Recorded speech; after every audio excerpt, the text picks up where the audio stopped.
It was a weekend trip, a quiet getaway with my girlfriend at a secluded cabin in the woods. We needed some time away from the city, from all the noise and distractions of everyday life. The rental listing promised peace and quiet, and when we arrived, the place didn't disappoint. Nestled between tall pines, it was just what we needed. A small, cozy cabin with a stone fireplace, a small kitchen, and a couple of bedrooms. After we unpacked, we took a walk around the property. The air was fresh, the smell of pine filling my lungs. The sun hung low in the sky, casting long shadows across the yard. We were deep in the woods, and the only sounds were the rustling of leaves and the distant calls of birds. We didn't have much in terms of neighbors, just a few cabins down the dirt road, all spaced far apart. Later that evening, as we were settling in, I noticed an old wooden drawer under the kitchen counter. It was small, with a brass handle that looked a little worn but sturdy. Something about it caught my attention, so I opened it. Inside, there were a few random odds and ends, some old receipts, a couple of pens, and what looked like a weathered guest book. Curious, I pulled it out and began flipping through the pages. The entries were mostly from the 90s, with people writing simple things like, "Great weekend," or "Love this cabin. Hope to come back soon." But the more I read, the more I noticed that the entries began to shift. There were a few scribbles that seemed out of place, almost hurried, and a couple of pages had strange, unsettling comments written in a cramped, uneven hand.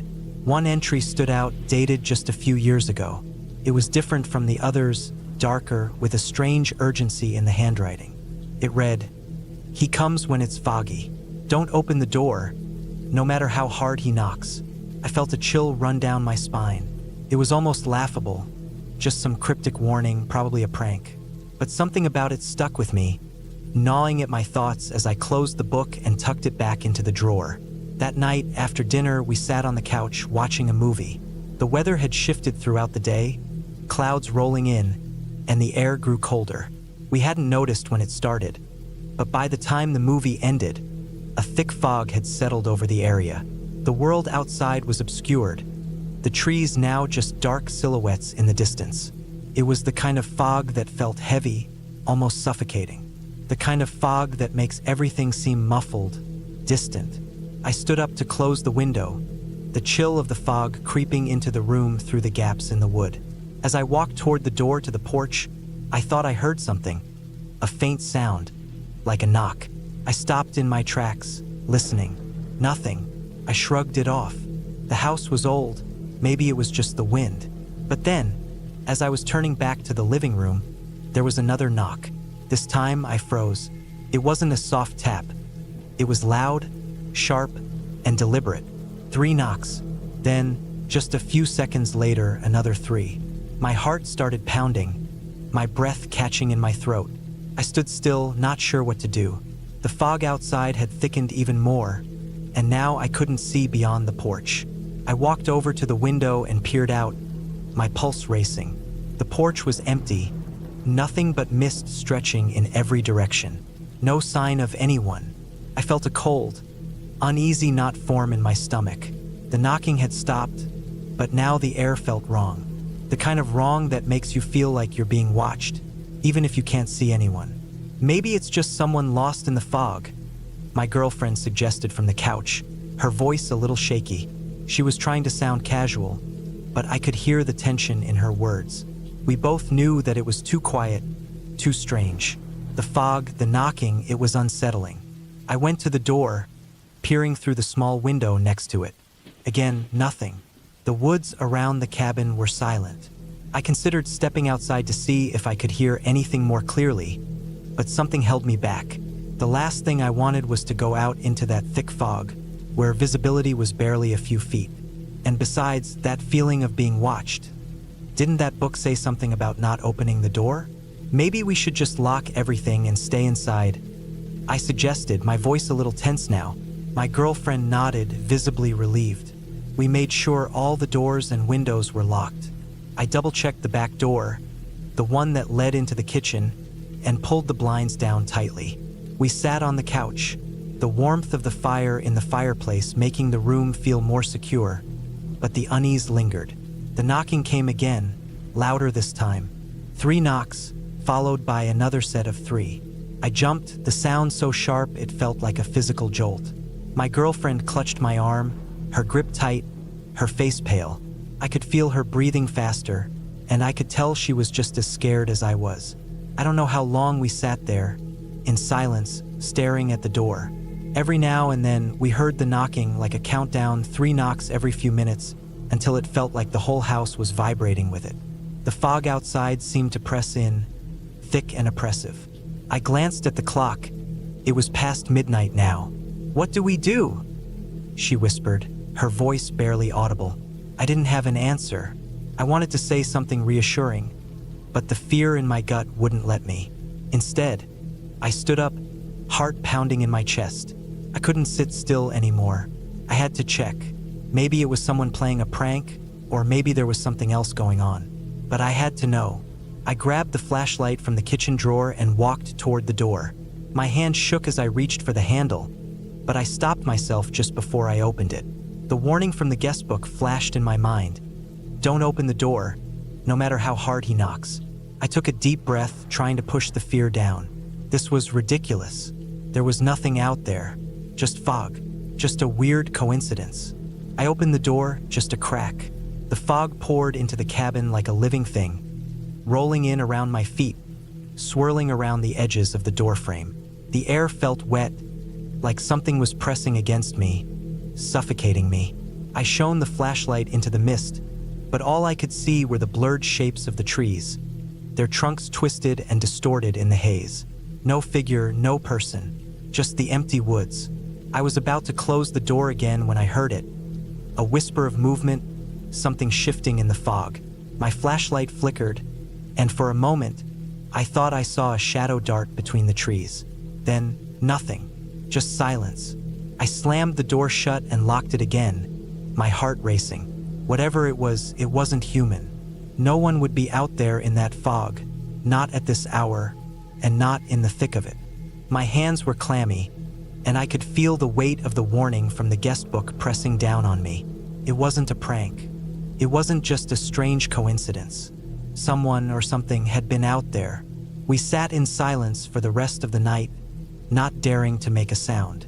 The knocking continued, but we didn't respond. We didn't even move from our spots. The fog stayed, thick and unyielding, until the first light of dawn began to push it back, revealing the dark outlines of the trees around us. When morning finally came, the fog had lifted. The sun rose slowly, casting light over the cabin and the woods, but it felt wrong. The world outside felt distant, disconnected, like we were still trapped in some sort of dream. I glanced at the door, still locked, still shut tight. I don't know if I'll ever understand what happened that night, but I do know one thing for sure: we weren't alone out there.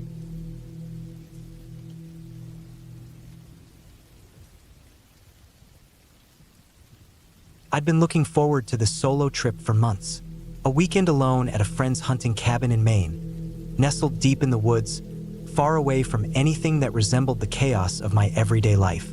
No distractions, no deadlines, just me, nature, and the silence I craved. The cabin had been in my friend's family for generations, and though it wasn't much more than a basic structure with a few rooms, a wood-burning stove, and a few hunting trophies on the walls, it was perfect for getting away. I made plans to hike, fish, and just clear my head.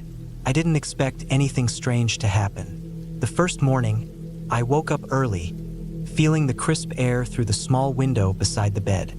It was a feeling that never failed to remind me of how different the woods were from the constant hum of city life.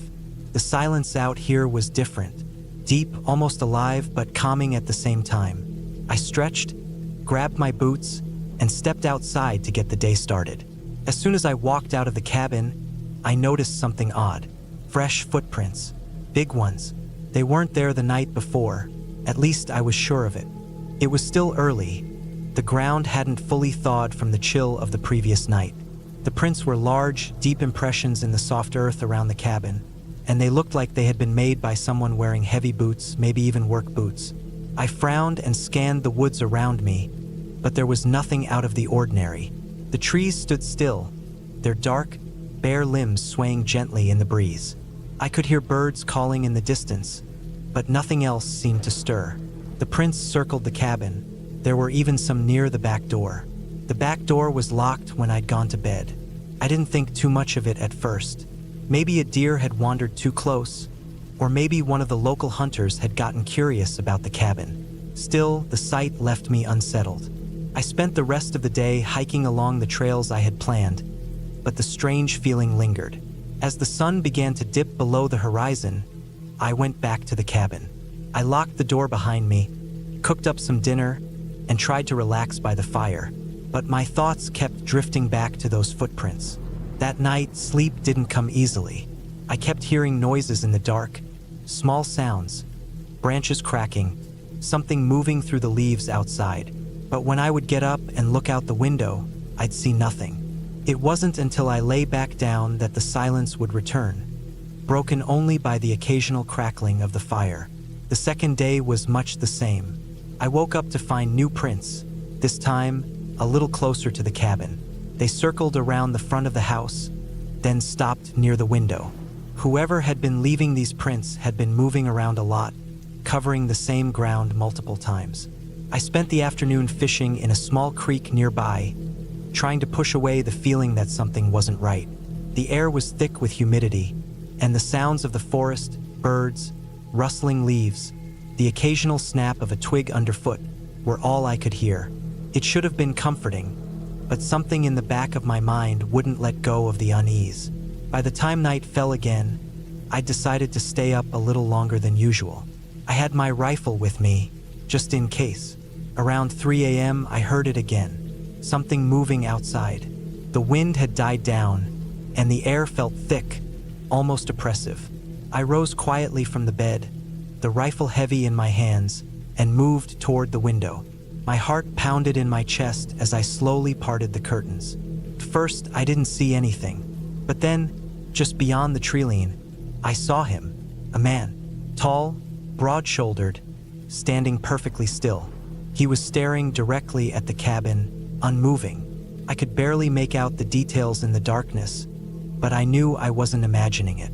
I stayed frozen in place, my breath caught in my throat. He didn't move for a long time.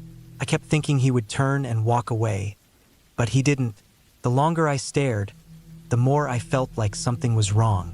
There was something off about him. He looked too still, too deliberate. I slowly raised the rifle, taking a careful aim. I'd been in situations where you could never be too sure about the intentions of someone in the woods at night.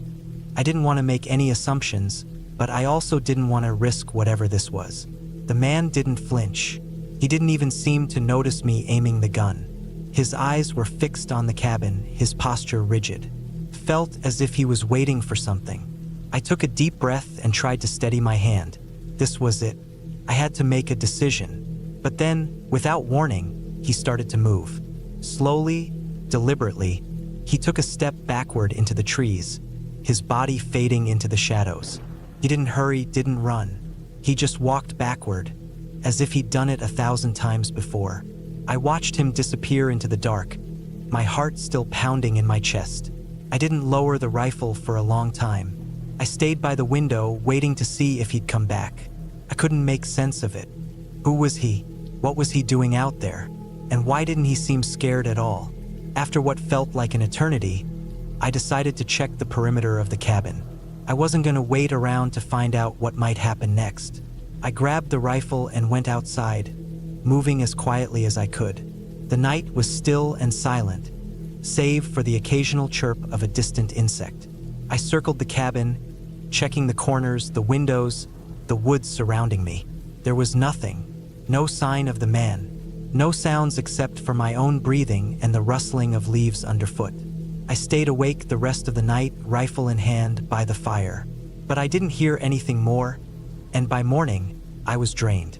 The daylight didn't bring comfort. I felt watched even in the sunlight. The next morning, I found more tracks. They weren't as fresh as the others, but they were still there. They circled the cabin again, but this time, they seemed to head deeper into the woods. Whoever had been out there, they hadn't left yet. I decided to pack up and leave. I wasn't going to stick around to figure out what the hell had just happened. I grabbed my gear, locked the cabin, and drove back down the dirt road, leaving the woods behind. I never told anyone about the man in the woods, but I can't stop thinking about him. What did he want? Why didn't he run when I raised the rifle? And who was he, really? I don't know if I'll ever get an answer, but one thing's for sure. There's something out there in those woods. Something I'll never fully understand. Something that makes me grateful I'll never have to return to that cabin again. It wasn't just the footprints. It wasn't just the strange man in the woods. It was the feeling that, for the first time in my life, I wasn't alone out there. That there was someone or something watching, waiting, just beyond the trees. And it was real.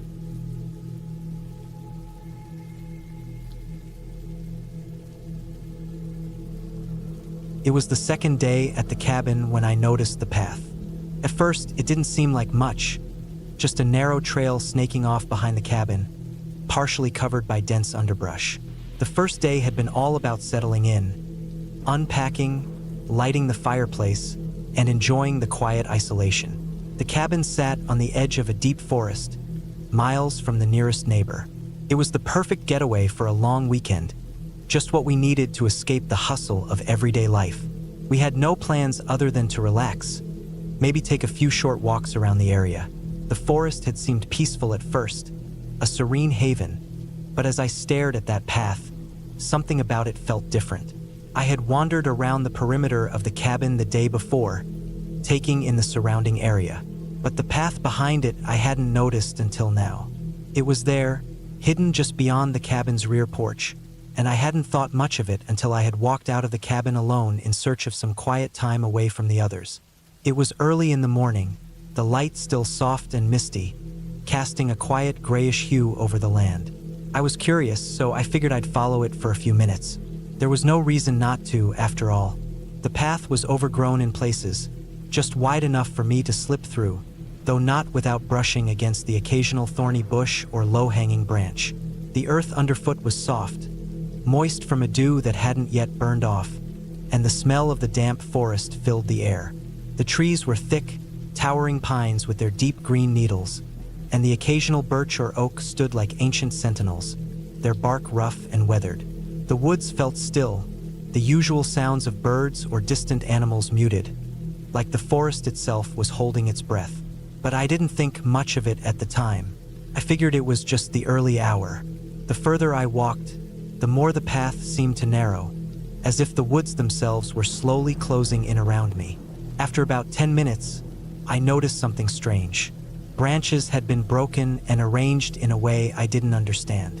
They weren't just fallen. These were purposefully snapped and laid out in patterns, crude shapes, and angles.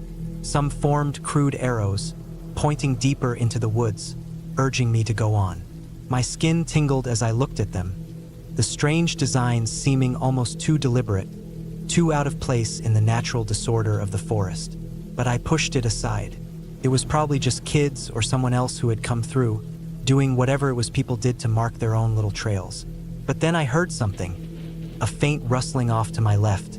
It was almost imperceptible, the sound of something shifting between the trees. My heart skipped a beat. I turned my head, but there was nothing there. The trees stood still, their branches swaying lightly in the breeze. I shook my head, trying to push away the creeping unease. I was just being paranoid, I told myself. The forest was always a little spooky, especially when you were alone. After a few more steps, I realized I should probably head back. The path was getting denser, the trees more tightly packed, and I didn't want to get lost. But when I turned around, I froze. The path I had come from was gone. Not just faded or unclear, but completely vanished. In its place was nothing but a thick wall of trees, too dense to push through. The air felt heavier now, the silence almost oppressive. I couldn't hear a single bird call or the usual hum of insects. It was as though the entire forest had gone mute. I tried not to panic, telling myself it was just a bad angle or a trick of the light, but the feeling in my gut told me otherwise. I started walking in the direction I thought I had come from, but everything looked different now. The trees were taller, the underbrush more tangled. The path, if it had ever really existed, was gone. I picked my way carefully through the woods, trying to remain calm, but I felt the first true flicker of fear. My footsteps were unnaturally loud in the stillness, and my breath seemed to echo in my ears. My mind was racing, trying to piece together what had happened. I was only 10 minutes from the cabin. Surely I couldn't be lost already. But no matter which way I turned, I couldn't see any sign of where the path had been. I stopped. The forest had become unnervingly quiet, as though it had swallowed every sound. There was no breeze, no birds, no rustling of leaves. Just the silence, thick and heavy around me. The faintest unease turned into a gnawing worry. I couldn't be far from the cabin. Couldn't be. But every tree, every boulder, every twisted root seemed the same. Nothing looked familiar. Panic began to creep in. I was alone in a vast, silent forest. I tried to calm myself, reminding myself that I could backtrack, that I'd find my way. But the deeper I went, the more lost I became. I turned and turned, hoping to find some sign of the path or a landmark I recognized. But nothing. I could feel my chest tightening, my breathing shallow and quick. I had to focus. I couldn't let fear control me. The reality of the situation slowly began to sink in. I had no idea how to get back. Minutes stretched into what felt like hours. I didn't know if I was walking in circles or if the woods were just that disorienting. My legs ached. My feet scraped against rocks and branches. The trees felt like they were closing in, watching me, waiting. It was like being stuck in a maze that refused to end. I finally stopped again, trying to get my bearings. That was when I saw it. Another broken branch, another crude arrow on the ground, pointing me in the opposite direction. My stomach churned. Had someone been following me? Or was this just another trap the forest itself was setting up? I looked around, but there was nothing. No movement, no sign of anyone else. The woods were just as still as before. I followed the new path, hoping it would lead me back. But the deeper I went, the more unnerving everything felt. It was like I was being led somewhere I didn't want to go. The forest no longer felt like a peaceful retreat. It felt alive, hostile, as though it was testing me, forcing me to find my way out. Eventually, I spotted a break in the trees up ahead. A clearing, maybe. I pushed forward, my legs burning with the effort. As I neared the clearing, I felt a sudden rush of relief. Maybe this was it. Maybe I had finally found a way out. But when I reached the clearing, all I found was a small, unmarked cabin. The wood was weathered, the windows dark. It was nothing like the one I was staying in, and I couldn't remember passing it on the way out. My heart pounded. I was standing in front of something I didn't recognize, something that shouldn't be here. The door was slightly ajar, and I hesitated. I couldn't explain why, but I knew this wasn't a place I should be. Still, I was desperate to get out of the woods, to find something familiar, so I pushed the door open. Inside was empty, except for a small, rickety table in the center of the room and a few overturned chairs. There was dust everywhere, a faint smell of mildew in the air. As I stepped further inside, I noticed something strange. The floor was littered with broken twigs, small branches. They were arranged in a perfect circle, the kind of pattern you'd make if you were building a fire ring or a boundary. But these weren't just random branches, they were arranged with intention, in a way that made the back of my neck prickle. I turned to leave. That was enough. I had to get back. The cabin had nothing for me, just more of the unsettling feeling the forest had given me. But when I stepped outside, the world was still silent, and the woods felt darker than before. I turned around and made my way back toward what I hoped was the direction of the cabin. I stumbled, exhausted, barely keeping track of where I was. My eyes were scanning the ground, looking for anything familiar, when I saw it. A faint outline in the distance. The cabin. My cabin. I pushed myself harder, almost running now. The trees seemed to thin as I neared, and I could see the familiar porch. I could see the front door, standing just as I had left it. My heart leaped. I had made it back. But as I walked closer, I stopped dead. There, scratched into the front door, deep, long marks, was a spiral. The scratches were fresh, and I could feel the blood drain from my face. It was the kind of mark you'd make with something sharp, something deliberate. The spiral wasn't just a random carving. It was a design, a pattern, something that felt intentionally eerie, something that had been left behind for me to find. I stared at it for a long moment, trying to make sense of it. Who would do this? Who could have gotten here before me? The door creaked open as I reached for it, and as I stepped inside, I shut it behind me, locking the door. I wasn't sure if I'd ever feel truly safe again in this cabin, in this forest. But at least for now, I was back. The silence was deafening.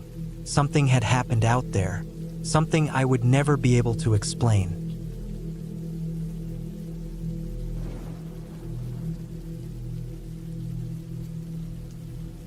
I had been looking forward to this trip for weeks, my first solo getaway in years. It was supposed to be a break from everything, a peaceful retreat where I could recharge. I found a little one-room cabin online that seemed perfect. The listing described it as being nestled in a remote area, far from the noise of the city. It looked charming in the pictures. Wooden walls, a small wood stove, a cozy bed with a flannel blanket, and the best part, it was hosted by someone named Dave. The listing had rave reviews from other solo travelers, and I figured it would be just what I needed. I was used to roughing it and didn't need anything fancy. It was exactly the kind of place I had been dreaming about. When I arrived, it was just starting to get dark. The sun was low on the horizon, casting long shadows across the dirt road that led to the cabin. I parked my car in front, the crunch of gravel under my tires the only sound in the otherwise quiet area. I got out and stretched my legs, glad to be free from the long drive. As I grabbed my backpack from the trunk, I saw a man walking toward me from the cabin's front porch. He was a little older than I expected, probably in his mid-50s, with a rough face and worn hands. His clothes were simple, jeans and a flannel shirt, but it was clear he worked hard for a living. He didn't smile, but his expression wasn't unfriendly. "You must be the guest," he said, his voice deep and calm. "Yeah, that's me," I replied, a little caught off guard by how quickly he appeared. "I'm Dave. Here are your keys." He handed me a set of old-fashioned brass keys. The tag attached to them was worn and faded, like it had been passed from person to person for years. "Thanks," I said, taking the keys, still not sure what to make of the guy. "Everything's ready inside. You can make yourself at home. There's firewood by the porch if you need it. No one will bother you out here. Just make sure you lock up at night," he added, his eyes briefly flicking to the dark woods that stretched out behind the cabin. I nodded, feeling a little uneasy at the mention of locking up, but chalked it up to the remoteness of the place. I turned to head inside, but before I could open the door, Dave stopped me with a quick, almost hesitant gesture. "Just remember," he said quietly, "you're alone out here. Quiet. Don't let the silence get to you."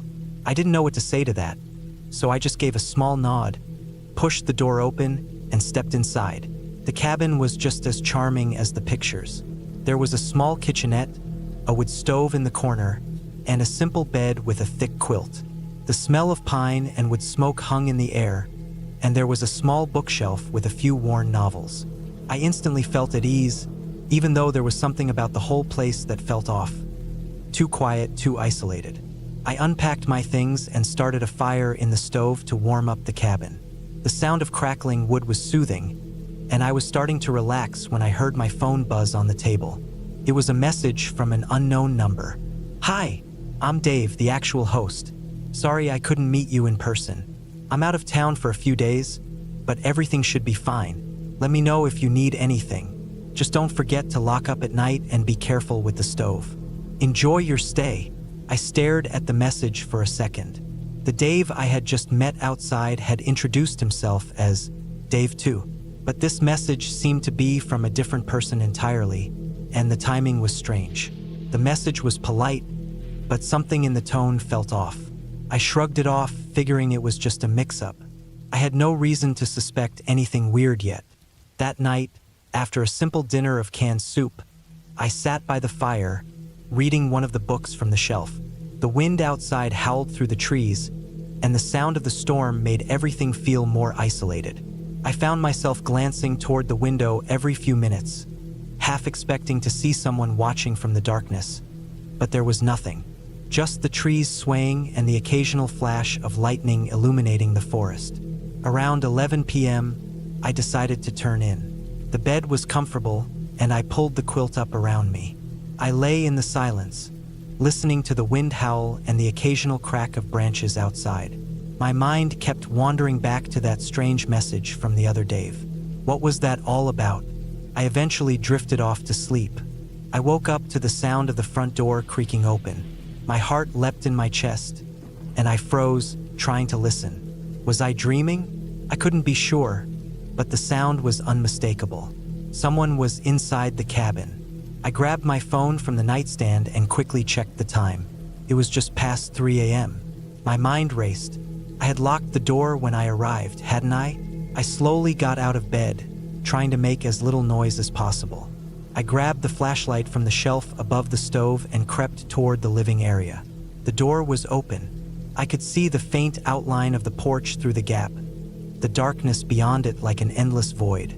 There was no sign of anyone inside, but the door, it was wide open. I hadn't left it open. I knew I hadn't.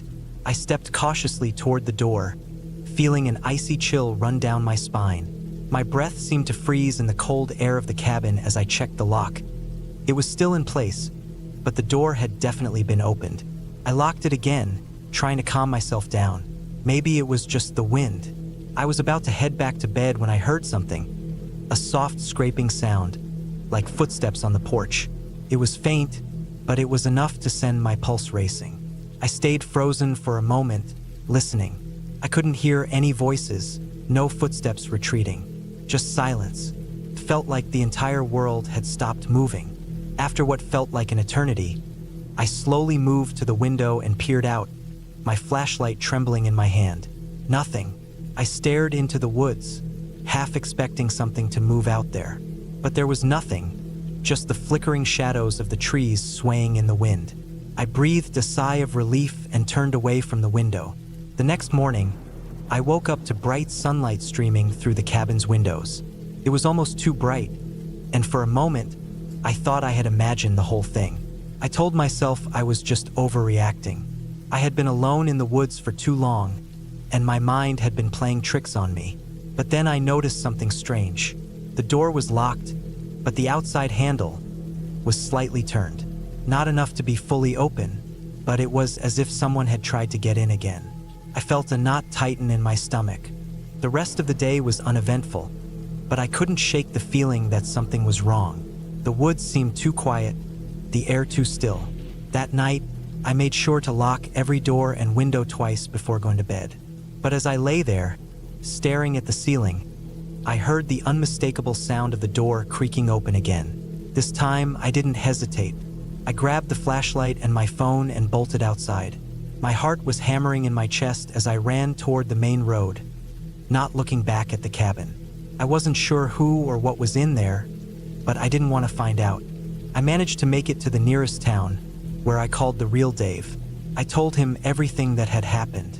He was confused at first, but then he said something that made my blood run cold. "That's impossible," he said. "I haven't rented out that cabin in years. It's been closed for maintenance. I never went back to that cabin. To this day, I don't know who that man was or what his intentions were, but I do know that I barely made it out alive. I never saw Dave again."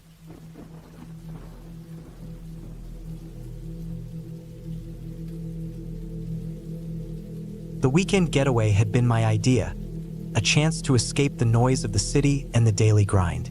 My girlfriend, Sarah, had been working long hours and needed a break just as much as I did. We decided on a cabin tucked away in the Smoky Mountains, remote, quiet, and far from the reach of our phones. The kind of place where you could forget the world for a couple of days. We weren't expecting anything more than a peaceful retreat. The cabin itself was rustic, built with wood that looked like it had been reclaimed from the forest itself. It sat on the edge of a small clearing, surrounded by thick woods, the kind of woods that made you feel small and insignificant, as if the trees were ancient and watching you.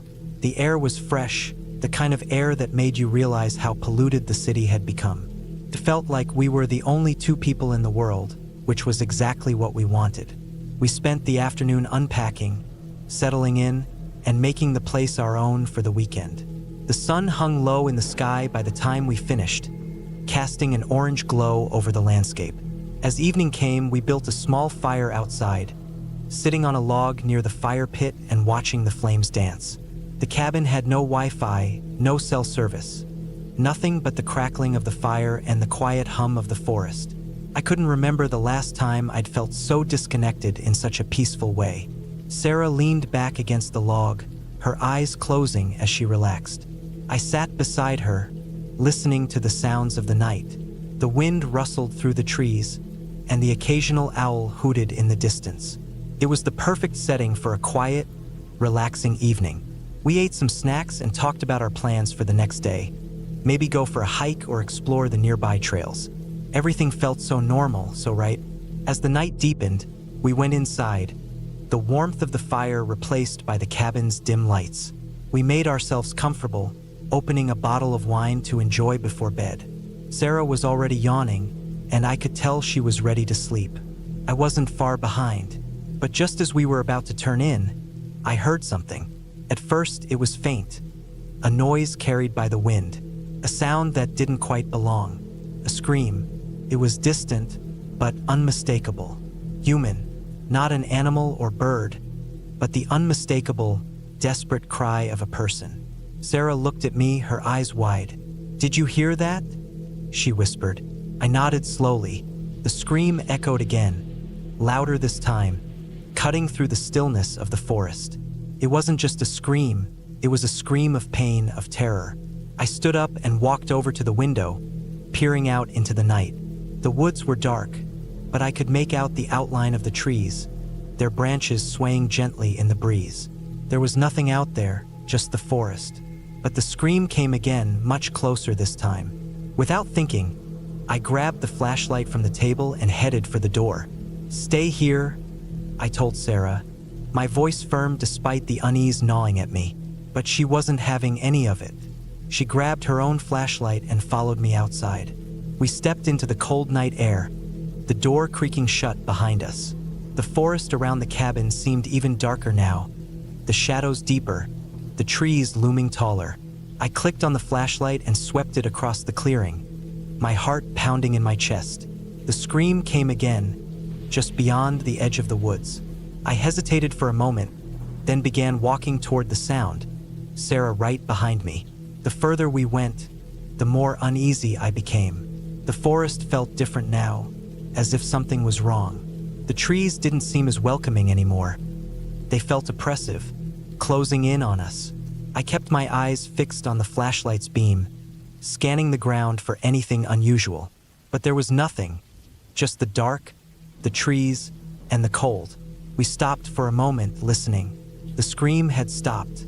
There was only silence now, heavy and unsettling. My flashlight beam flickered, and I quickly checked the batteries, but they were fine.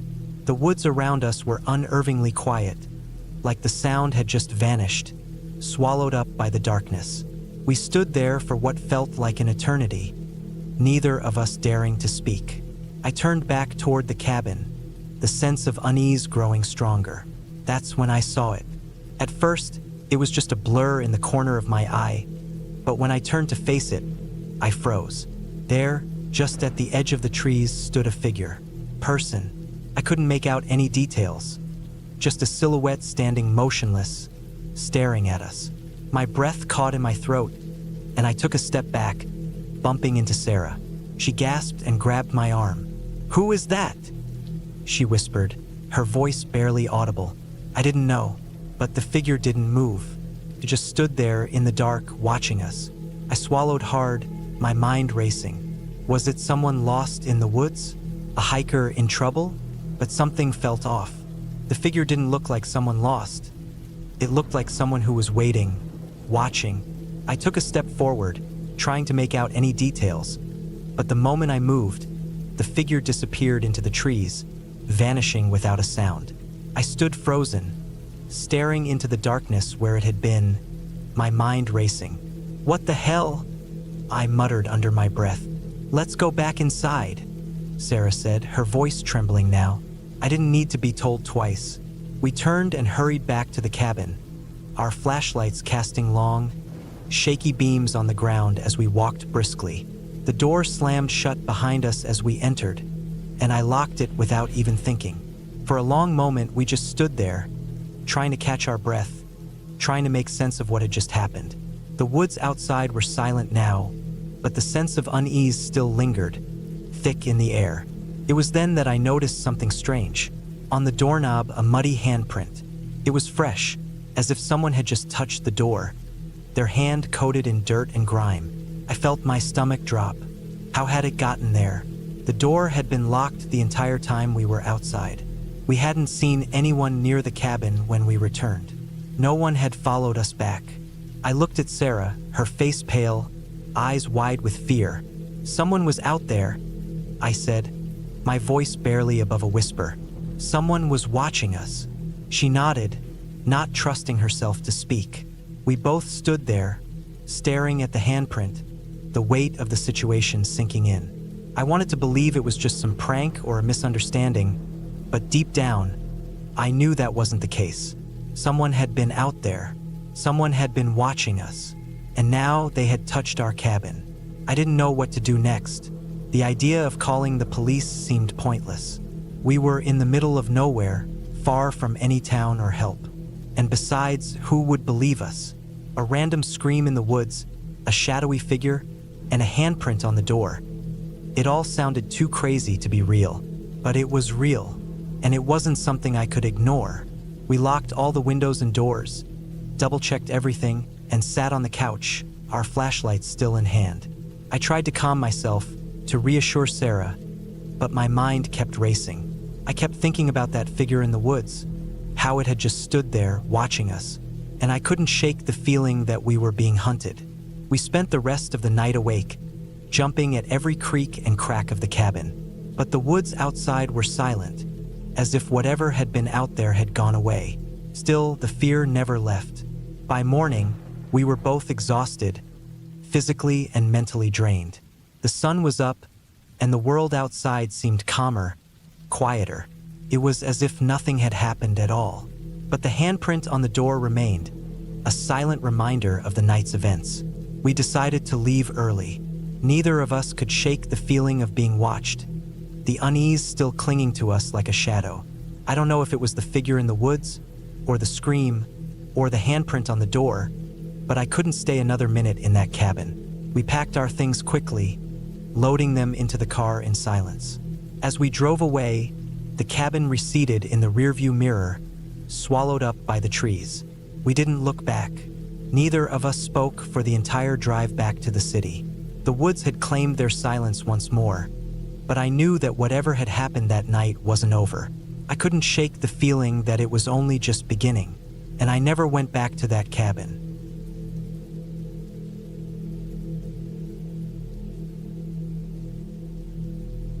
My uncle's cabin sat deep in the woods, far from the nearest town.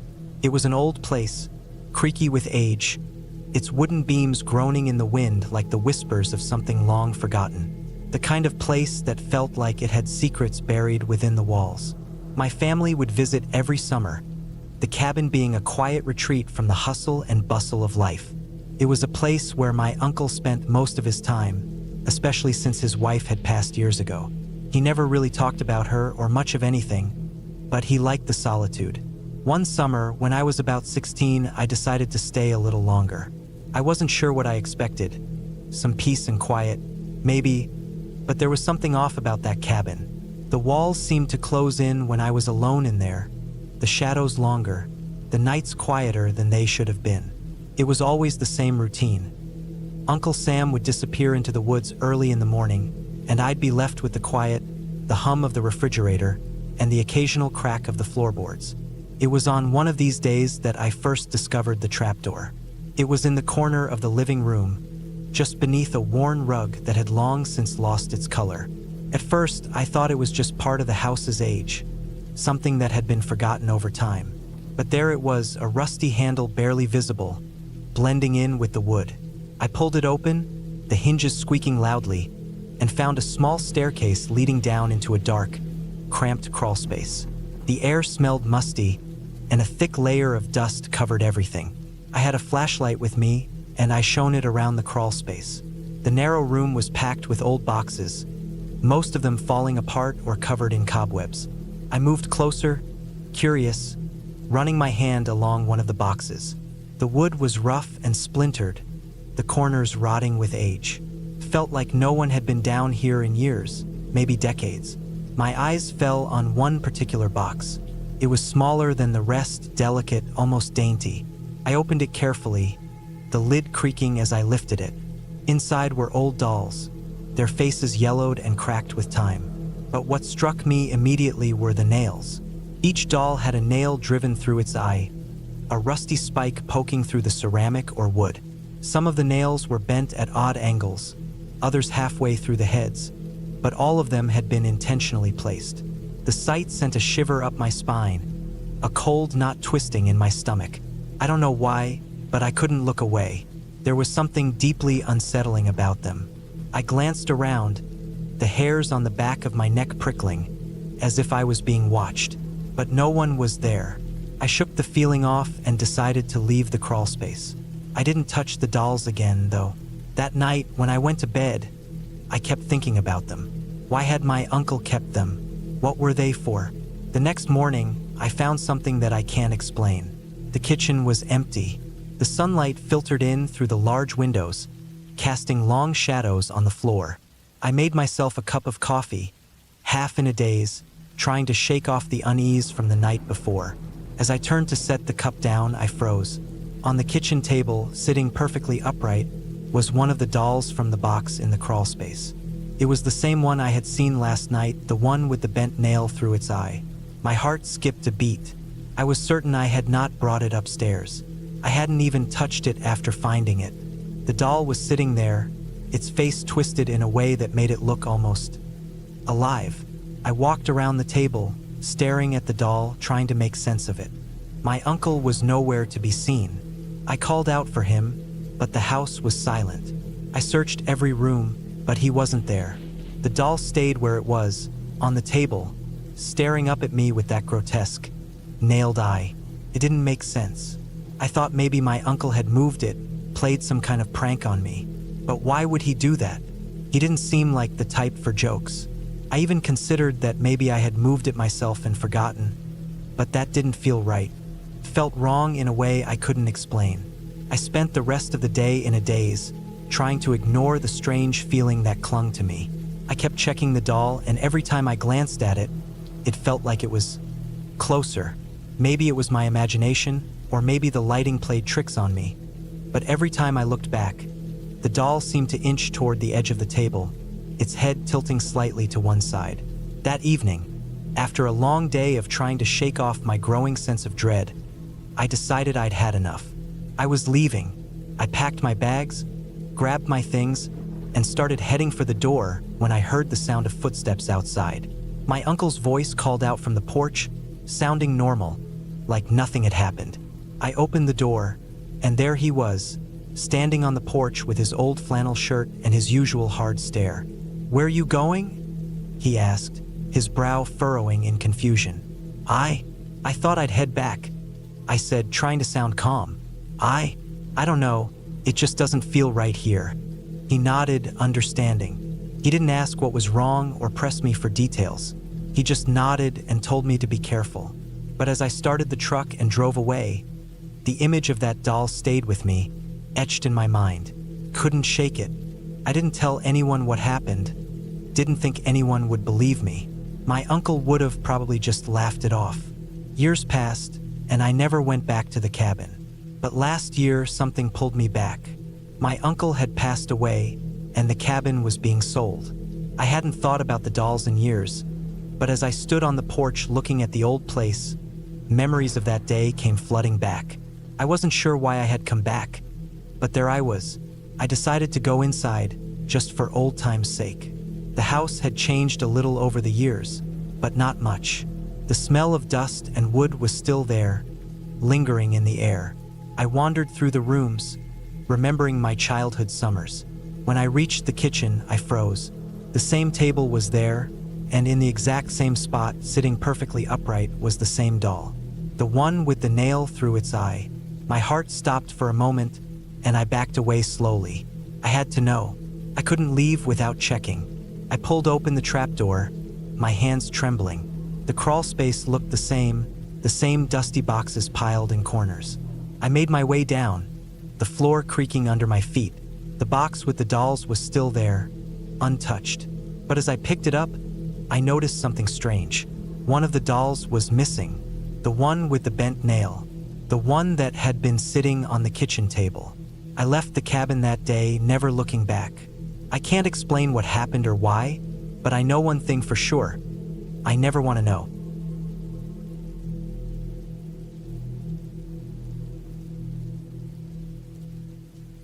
I rented a little log cabin through Airbnb in rural Colorado. It looked perfect on the listing, cute, isolated, a cozy retreat from the noise of everyday life. I was looking for some time to myself, a break from the city, a chance to clear my head.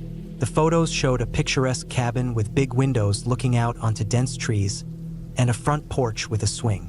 It was the kind of place you imagine yourself sitting on a rocking chair with a cup of coffee, watching the world pass by slowly. The reviews were great, and the host seemed friendly enough. I booked it for a few nights, thinking it would be the ideal getaway. The first night, everything was fine. I drove out of Denver in the late afternoon and took the winding roads into the mountains, passing by small towns and the occasional cabin along the way. It took longer to get there than I expected, but that only added to the charm. I had the whole place to myself.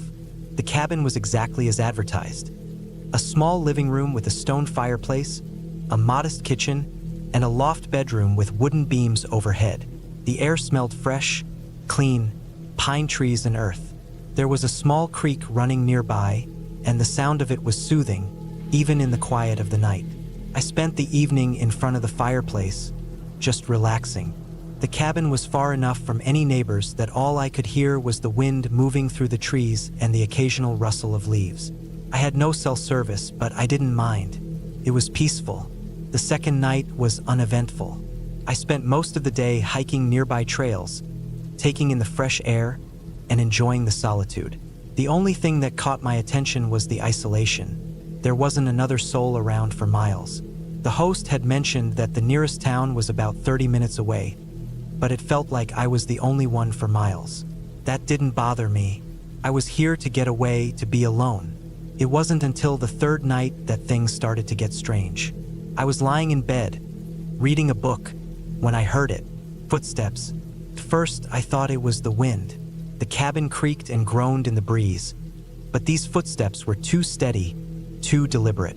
They were moving around the cabin, slowly, methodically, like someone was walking a circle around the place.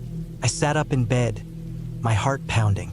I told myself it was probably just an animal, a bear, maybe, or a deer, but I couldn't shake the feeling that it was something more.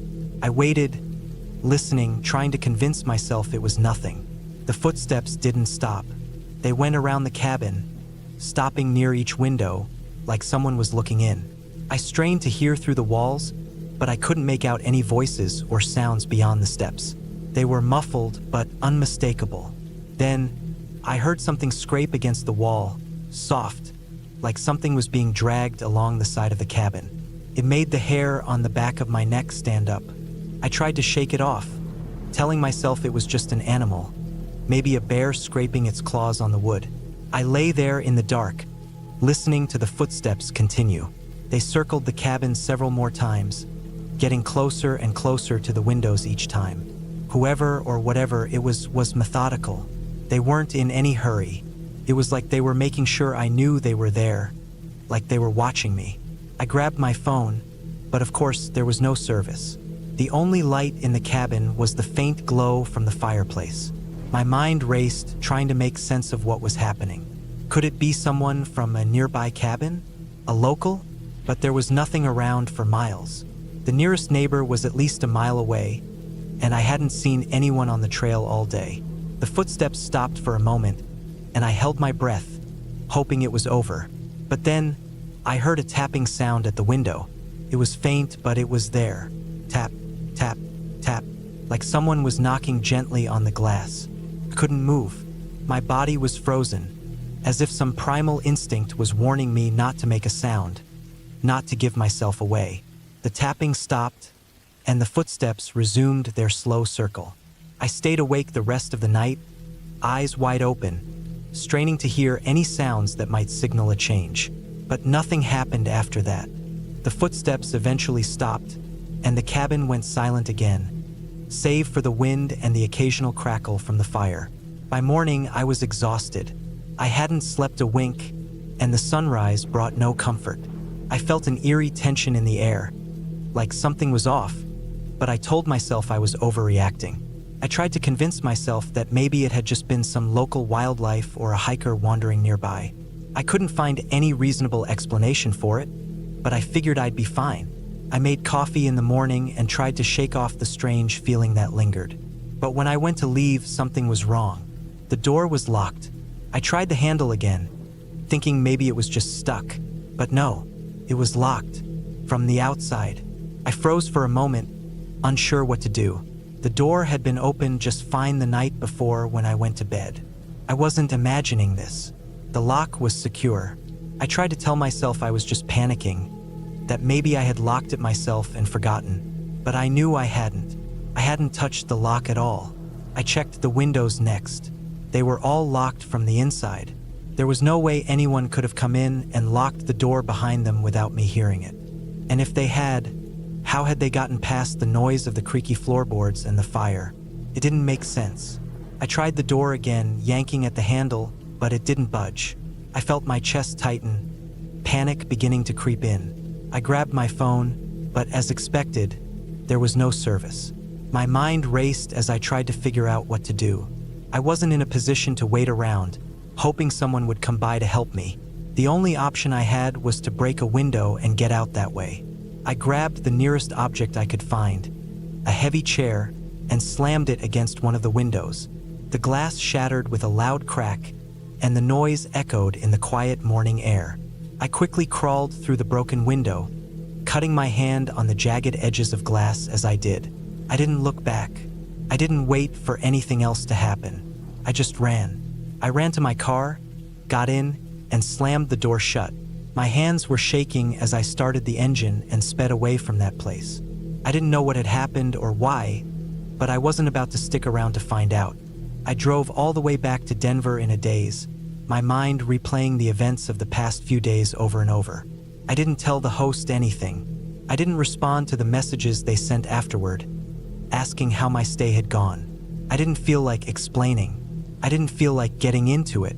All I wanted was to forget about that cabin and move on. I haven't been back to that area since. I don't know what happened that night, and I don't want to know. I've told myself it was just a series of strange coincidences. Maybe someone was messing with me, or maybe it was just my mind playing tricks. But deep down, I can't shake the feeling that there's something off about that cabin. I don't know who or what was walking around it that night, but I know it wasn't just an animal. It's been months now, and I still don't know what to make of it, but I'm not going back to find out.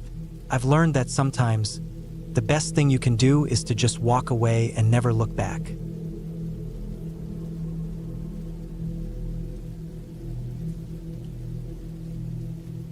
I had been hiking for hours, the sun long gone and the trail starting to fade. Oregon's dense forests have a way of swallowing everything around you, and after a while, it felt like I had entered some kind of wilderness that had forgotten humanity altogether. The smell of damp earth and the crunch of fallen leaves underfoot was the only sound, aside from the occasional distant bird call. The trail had disappeared long ago, and I had veered off in search of a better view, thinking I'd catch a glimpse of something breathtaking. Instead, I found myself in the middle of nowhere, completely surrounded by trees, with no sign of human life. I stopped, taking a deep breath, the air heavy with the scent of pine and wet moss. I had no map, no compass, and no real sense of direction. I wasn't lost exactly. I knew the general area I was in, but it felt different now, the forest thicker and quieter than before. I was about to turn around, head back to what I hoped was the right path, when I saw something in the distance. A small structure, almost hidden by the thick vegetation. A cabin. At first, I thought it was just a trick of the light, the kind of illusion you get when your eyes start playing tricks after hours of hiking. But as I got closer, the shape of the cabin became clearer. A small, dilapidated building covered in moss, half hidden behind the thick underbrush. It didn't seem like much, but something about it drew me in. Maybe it was the curiosity that always gets the best of me, or maybe it was just the strange sense of isolation that made me feel like I needed to see what was inside. Whatever the reason, I couldn't resist. The cabin was old, no surprise there. The walls were made of rough-hewn logs, their surfaces darkened by age and weather. Some of the logs were split, the cabin sagging slightly to one side. The roof, covered in moss and lichen, had clearly been there for decades, maybe longer. The windows were all covered with grime and dirt, the glass cracked in places, and the door hung crookedly on its hinges, a thick layer of rust staining the metal. It looked abandoned, but something about it felt like it was still holding on to a piece of life, however faded it might be. I stepped up to the door, half expecting it to be locked or boarded up, but it creaked open with only the slightest nudge, and I hesitated for a moment before stepping inside. The air was stale, thick with the smell of mildew and decaying wood. The light filtering through the cracks in the walls barely illuminated the space inside. The first thing I noticed was the furniture, old, broken pieces of wood and fabric, rotting away in the corners. A chair, its seat sagging with age, sat in front of a fireplace, the stones surrounding it cracked and blackened. A table sat nearby, its legs half gone, the surface covered in dust and dirt. It looked like no one had lived here for years, but the faint smell of something like ashes still lingered in the air, as if the fire had been lit only recently. I walked further into the cabin, my boots scraping the floor as I moved, my eyes scanning the room. I could feel the weight of the place, the silence pressing in around me. The walls were lined with shelves, though most of them were empty, save for a few random objects. There was a rusty pot on one shelf, a broken mirror on another, and what looked like a collection of old, weathered books. There was nothing particularly remarkable about the cabin, yet something about it gave me an uneasy feeling, like it had been waiting for me to stumble upon it. I walked over to the fireplace, my curiosity getting the better of me. The hearth was cold now, but it still had the remnants of something. Ashes, half-burnt logs, and charred pieces of wood littered the floor. I knelt down, my fingers brushing the ashes, and then I noticed it. Something that didn't belong. A fresh set of footprints, small and partially obscured by the dirt and grime. They looked recent, maybe only a day or two old. I froze, my heart rate picking up as the realization hit me. I wasn't alone. I stood up quickly, my pulse pounding in my ears. My eyes scanned the cabin again, more urgently this time. It was empty, or at least it seemed to be. I took a few cautious steps back toward the door, my instincts screaming at me to leave. But then, just as I turned to go, I heard something. It was faint at first, but then it became clearer. A sound, footsteps, not from inside the cabin, but from above on the roof. I froze, my mind racing. There was no way anyone could have gotten up there without me hearing them. The roof was covered in thick moss, and the walls were too high for anyone to just climb up unnoticed. My breath caught in my throat. Someone was up there, walking around on the roof, moving as if they had every right to be there. I turned and bolted for the door, my heart hammering in my chest. The sound of footsteps continued above me, following my every move. I didn't look back as I yanked open the door and ran outside, my feet slipping on the wet ground as I made my way through the thick underbrush. I had no idea which way I was headed, only that I needed to get as far away from that cabin as possible. I didn't stop to catch my breath or think. I just ran, weaving through the trees, trying to put as much distance between myself and that cabin as I could. The woods were dense, and the trail was hard to find, but the adrenaline kept me moving. I could still hear the footsteps, faint but persistent, following me from the roof of the cabin. It felt like I was being hunted, like someone or something was keeping pace with me, waiting for the moment I would slow down. I didn't know how long I ran.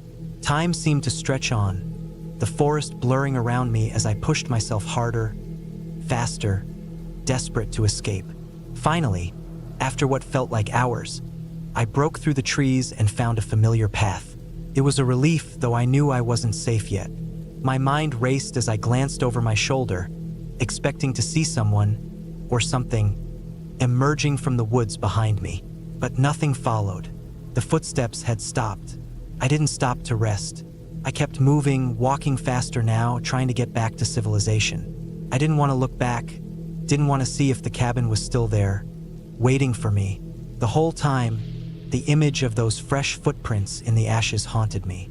They were a clear sign that someone or something had been there recently, and that thought stuck with me as I made my way back to the trailhead, my legs aching, my chest tight with fear.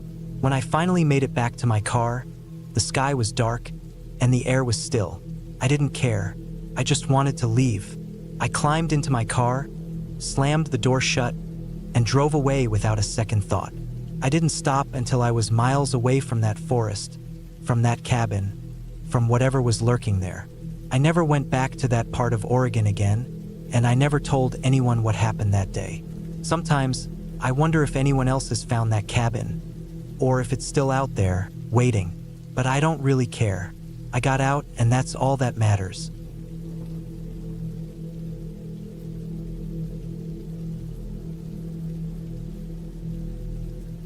We bought the cabin because we wanted a quiet place to get away from everything. Just the three of us.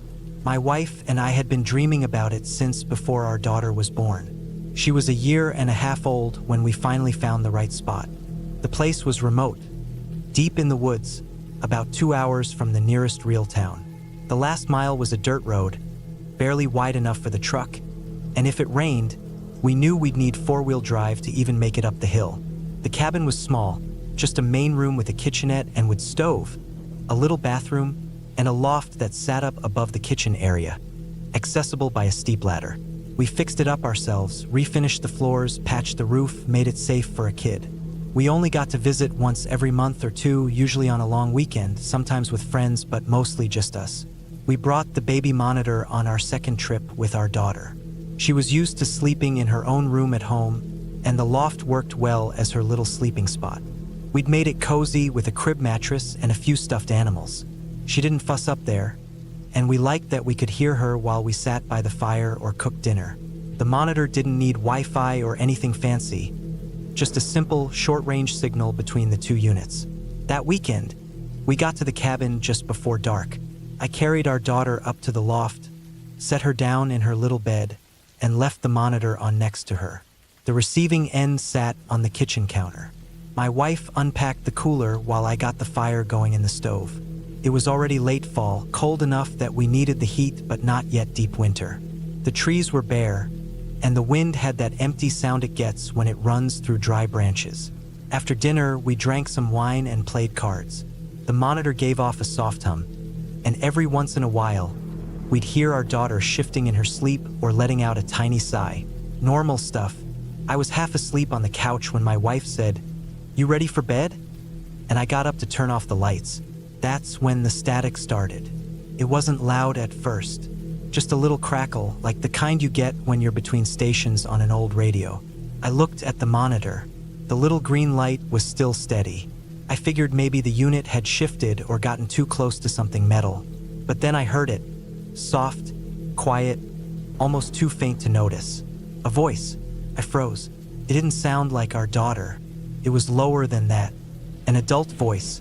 Male, maybe, or just hoarse. I turned up the volume. My wife looked up from brushing her teeth. "What is it?" she asked. I didn't answer right away. I just stared at the monitor, waiting for it to happen again. And then it did. "She's not alone." That's what it said. Clear as anything. Just those 3 words, barely above a whisper. I turned to my wife. "Did you hear that?" She frowned. "Probably interference," she said. "These things pick up weird signals sometimes." I wanted to believe that. I really did. But something about the way the voice sounded, it didn't feel like static or bleed through. Felt deliberate. "We don't have neighbors," I said quietly. "No one around for miles. And no service out here. You think someone's just broadcasting for fun?" She hesitated for a second, then shrugged. "I mean, It's probably nothing, but I could tell she was uneasy too. I climbed the ladder to check on our daughter. She was asleep, curled on her side, one hand tucked under her cheek. The little stuffed bear we'd brought with us was still in her arms. Nothing was out of place. I looked around the loft. Nothing there. No open window. No weird shadows. I stayed up there for a few minutes just listening, but everything was quiet. Back downstairs, I moved the monitor closer to the ladder. I unplugged it and switched to battery in case something in the wiring was acting up. Then we turned in for the night. I didn't sleep well. Every sound outside made me sit up. There was wind that night, but not strong. Just enough to creak the eaves and knock the odd branch against the roof. The fire burned low and the warmth faded slowly from the room. I kept waking up every hour or so, glancing over at the monitor on the nightstand, listening. Nothing, just the soft static hum. Around 4 in the morning, I finally drifted into a deeper sleep. The next day was cold and gray. We made coffee, took turns holding our daughter while the other got dressed, and tried to laugh off the monitor thing. My wife even joked about ghosts in the wires, but her voice was tight when she said it. I didn't joke back. We took a short hike that afternoon, just around the property. We had 10 acres, mostly wooded, sloping down toward a stream on the far edge. We didn't see anyone. No tracks in the leaf litter, no tire marks near the road. The quiet felt heavier than usual. That night, we went through the same routine. Fed our daughter, put her to bed, checked the monitor. Everything was fine, until around midnight. This time, it wasn't a voice. Not at first, just a sound, faint but clear. Movement, something shifting up in the loft. Then a low thump, like someone had knocked into the wall. Not hard, but enough to make me stand up fast and knock over the chair I was sitting in. I ran to the ladder and climbed it 2 steps at a time. Our daughter was awake, sitting up in bed, eyes wide but not crying, just looking. The air up there felt cooler than it should have been. I scanned every corner of the loft. Nothing. I brought her down and she clung to me, quiet but tense. My wife wrapped her in a blanket and sat with her on the couch while I checked the doors, the windows. Everything was locked. Nothing broken, nothing out of place. The monitor hadn't picked up anything else. Just silence now. I sat up all night, dozing in the chair with the fire low, shotgun propped against the wall next to me. I didn't see or hear anything else, but I didn't sleep either. The next morning, we packed up early. My wife didn't argue. She wanted out too. We drove back to the city in silence, our daughter asleep in the car seat. Back home, I tested the monitor, left it running for hours in different rooms, different outlets. Nothing unusual. No voices, no static, just a normal baby monitor. We didn't go back to the cabin for a month. When we finally did, it was late November. Snow on the ground. I've been thinking about it for weeks, telling myself it was in my head. Just a weird coincidence. Some freak radio signal, some squirrel in the wall. Anything. But the moment we pulled up, something felt wrong. Tracks. Fresh ones in the snow. Around the front steps, circling the cabin. Human tracks. Boot prints. Not mine, not my wife's. Someone had been there. Maybe even still was. I told my wife to stay in the truck and grabbed the shotgun. I walked the perimeter slowly. The tracks came from the woods, not the driveway. No tire marks, no vehicle, just boots. They went all the way around the cabin, paused by the windows, circled the woodpile. Then they led off again back into the trees. I opened the cabin slowly. Everything was untouched. Nothing missing, nothing broken. But there was the smell, faint but sharp, like unwashed clothes and stale tobacco. Someone had been inside. In the loft, I found something that made my stomach turn. One of our daughter's stuffed animals, the bear, was lying on the floor, turned facing the ladder. I didn't remember it being like that. And tucked behind it, nearly hidden by the edge of the mattress, was a single-used match. We hadn't used matches. We used a lighter to start the fire. That night, I didn't sleep at all. We didn't even light the fire, just kept the lights off and sat together, shotgun in my lap, watching the monitor, listening. Nothing happened. In the morning, I found more tracks. Someone had come again sometime in the night. The snow was disturbed near the wood line.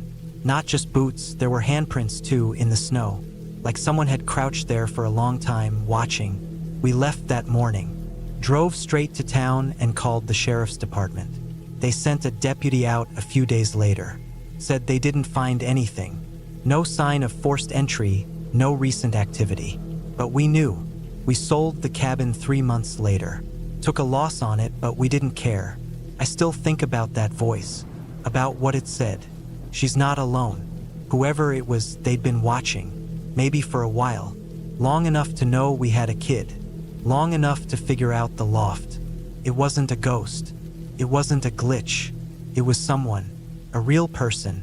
And I thank God every day we brought that monitor, because I'll never forget the sound of that voice and the way our daughter looked that night, sitting up in bed, too scared to cry. We'll never go that deep into the woods again, not without backup, not with a kid, because out there, when something goes wrong, there's no one to call, no one to help. And sometimes, when the wind dies down and everything goes still, you remember just how alone you really are, until you're not.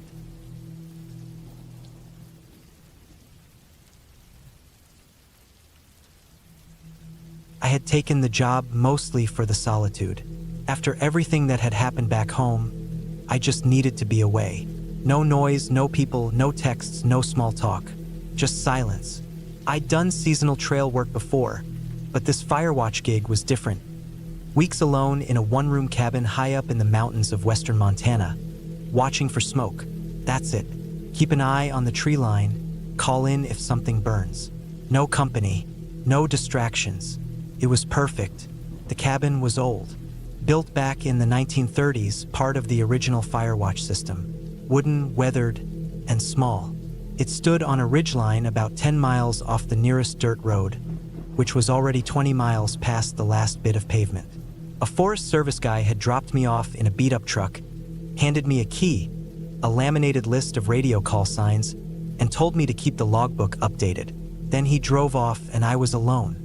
The place had what I needed: a cot, a wood stove, a cabinet with dry food, jugs of water, and a little sink with a hand pump. No electricity, no plumbing. An outhouse about 30 feet downhill. A big map nailed to the wall showed my coverage zone, ringed with red markers. I had a field radio, a pair of binoculars, and a logbook. That was it.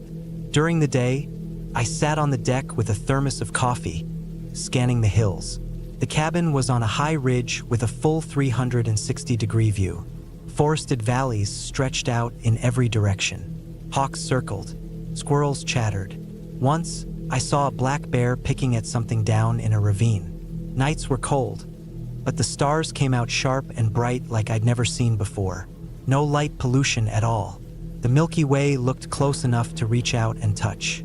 I'd been there maybe 6 days when it happened. That evening had been still. No wind, clear sky, just a quiet you don't get anywhere near towns. I'd eaten early, beans and rice, and then sat out on the deck to watch the sun go down. Once the sky went fully dark, I turned off the lantern inside and just stayed out there in the silence. You don't realize how much noise the world makes until it stops. No engines, no hum of a fridge, just the creak of the cabin settling and the occasional call of a night bird. After maybe an hour, I went back inside. I didn't light the lantern. There was enough starlight coming in through the windows to move around. I poured some water into a cup, sat on the edge of the cot, and just listened to the quiet. Then I heard it, thump right above me. First, I thought it was a branch. The roof was pitched and covered in pine needles and sticks that blew off the trees. Maybe a pine cone or something heavier had dropped. But this wasn't a quick thud. It was a slow, deliberate sound, like weight shifting, wood flexing, a slow, dull creak after the thump. I froze, listening. Nothing. The wind hadn't picked up. No rustling outside. No footsteps in the grass. Just that one sound. I waited a long time before moving again. Told myself it was nothing. Maybe an animal had climbed up. A raccoon, porcupine, something curious. I stood and grabbed the flashlight from the windowsill, clicked it on, and pointed it at the ceiling. There were gaps between the boards. The attic wasn't finished, just rafters and dust and whatever had built up in there over the decades.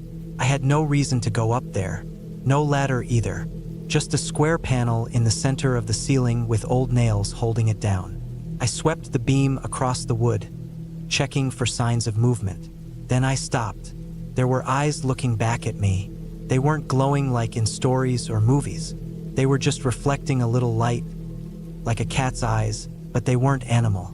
Too big, too close together. Human eyes, looking straight down through a thin crack in the ceiling boards. I stopped breathing. The flashlight trembled in my hand. Those eyes didn't blink, didn't move. I don't know how long we stared at each other. 10 seconds? 20? I couldn't move. My body wouldn't move. Then they vanished. Just like that, gone. No sound, no scuttling, just gone.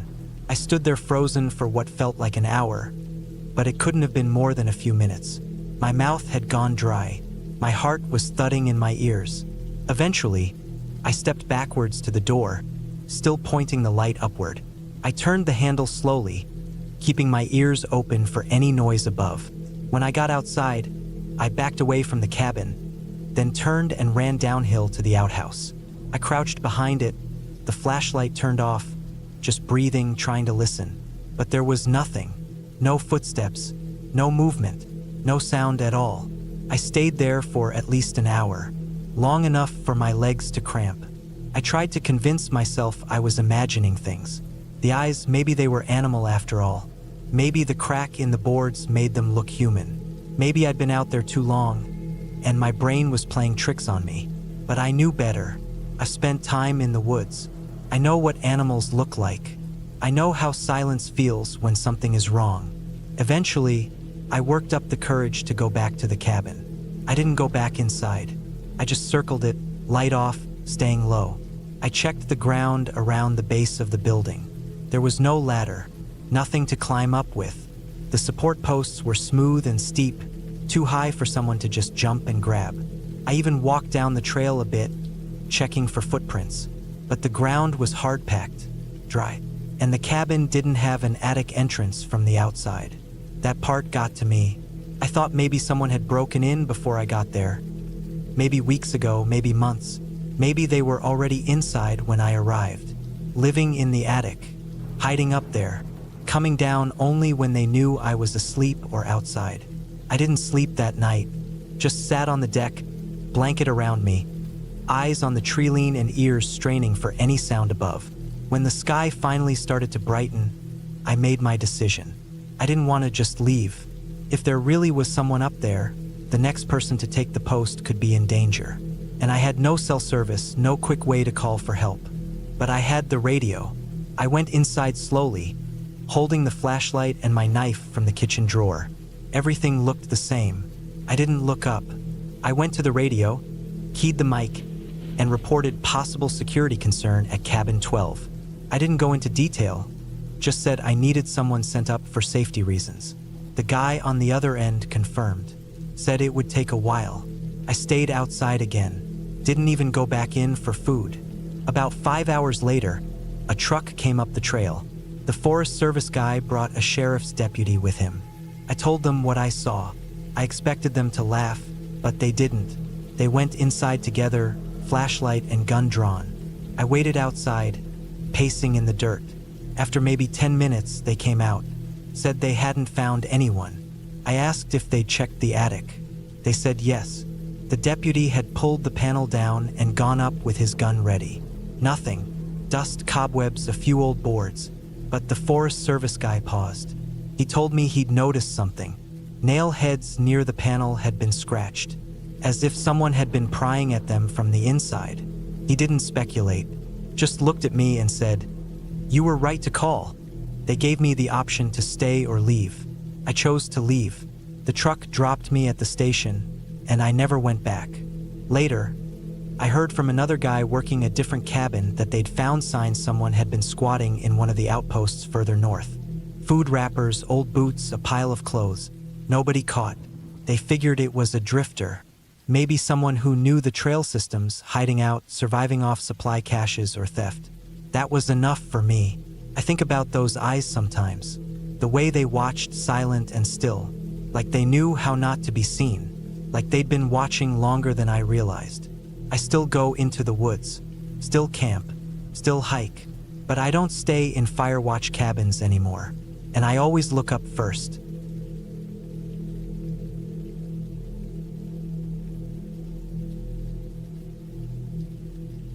It was late October when my buddy invited me up to his family's hunting cabin in northern Michigan. He'd been going up there since he was a kid, always talking about how quiet it was, how the stars came out in a way you never saw in town, and how you could sit on the porch for hours without hearing anything but wind and trees. We both needed a break from things. Work, stress, everything, and that cabin sounded perfect. Just the two of us, no cell service, miles from the nearest paved road. We packed up his truck with supplies. Canned food, a couple jugs of water, some tools, warm clothes, and rifles. Not for anything serious, just for target shooting, maybe some rabbit if we were lucky. The cabin sat off an old logging road that looked like it hadn't been touched in a decade. The drive up took most of the day. We passed maybe 2 vehicles after leaving the main road. The rest of the time, it was just us and the trees. Dense pine, maples already bare, the ground covered in wet leaves. By the time we pulled up, the sun was dipping low. The cabin itself was small, older than I expected, with faded green paint and a crooked front porch. One of the windows had duct tape over a cracked corner. My buddy unlocked the door with an old skeleton key and pushed it open with his shoulder. Inside, it smelled like dry wood and dust. There was no electricity, just a wood stove, a propane lantern, a couple oil lamps, and stacks of firewood piled in the corner. The furniture was simple. 2 old recliners, a wooden table, 2 chairs, and a bunk bed in the back corner. We spent the evening settling in, lit the lantern, warmed up a can of chili, got the stove going. It was colder than we expected once the sun went down, but the fire helped. Around 9, we cracked a couple beers and sat out on the porch with our jackets on, watching the stars come out. It was just like he said, nothing but wind, trees, and the occasional snap of a branch somewhere off in the dark. Could have been deer, could have been anything. You don't think too much about noises like that out there. We turned in early. The bunk bed creaked every time someone moved, and the wind kept rubbing a tree branch against the cabin roof. A long dragging sound that was just annoying more than anything else. I laid there listening to it for a while, thinking about how far out we were. No lights, no sounds of cars, nothing but black trees and stars above them. Eventually, I fell asleep. It was the second night that things changed. Same routine that day.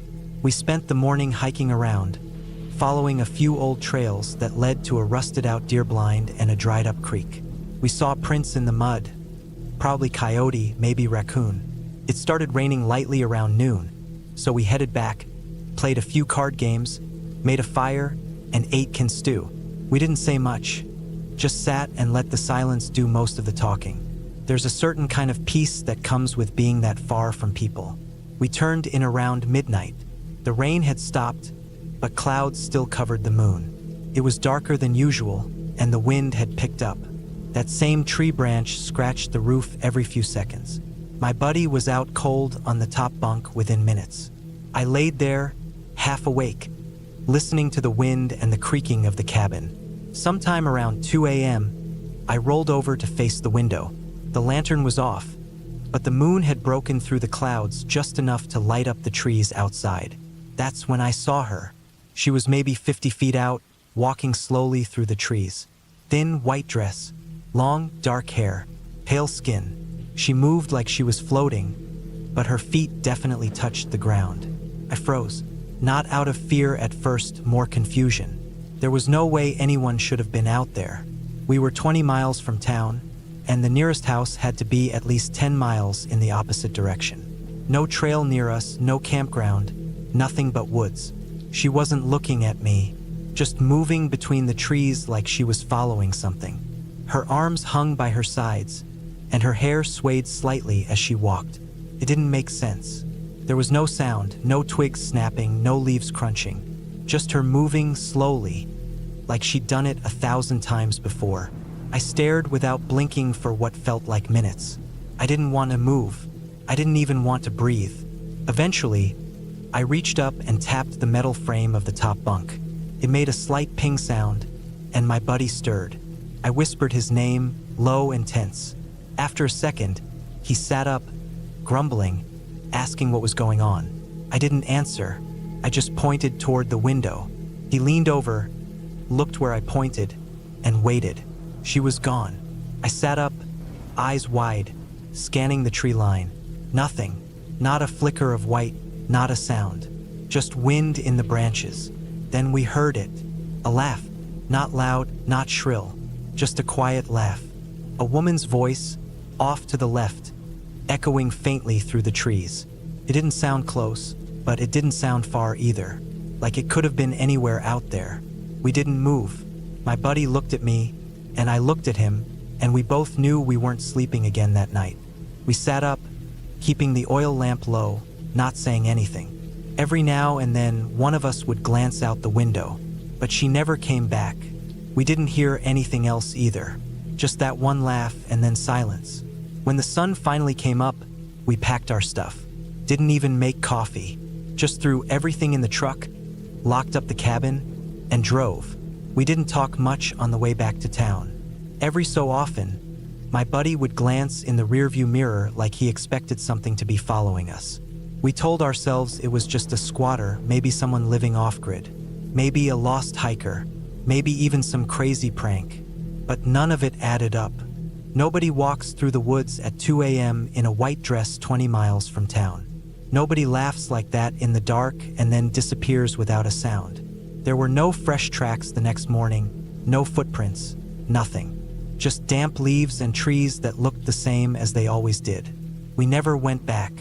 My buddy's family still owns the place, but as far as I know, it's sat empty ever since. He said once that he wanted to sell it, but nobody in his family really wanted to deal with it. They'd used it for hunting since his granddad was young, but after that night, he didn't have any interest in going back. I still think about her sometimes, that pale shape moving between the trees, the way she didn't make a sound, that laugh.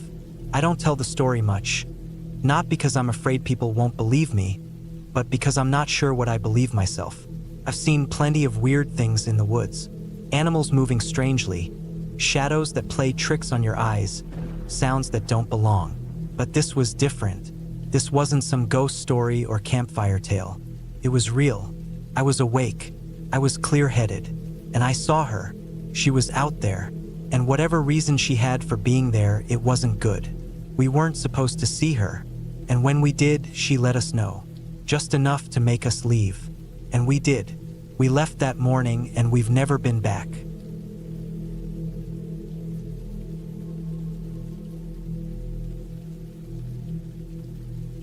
I rented a small cabin in the Adirondacks in late October, about a week before Halloween.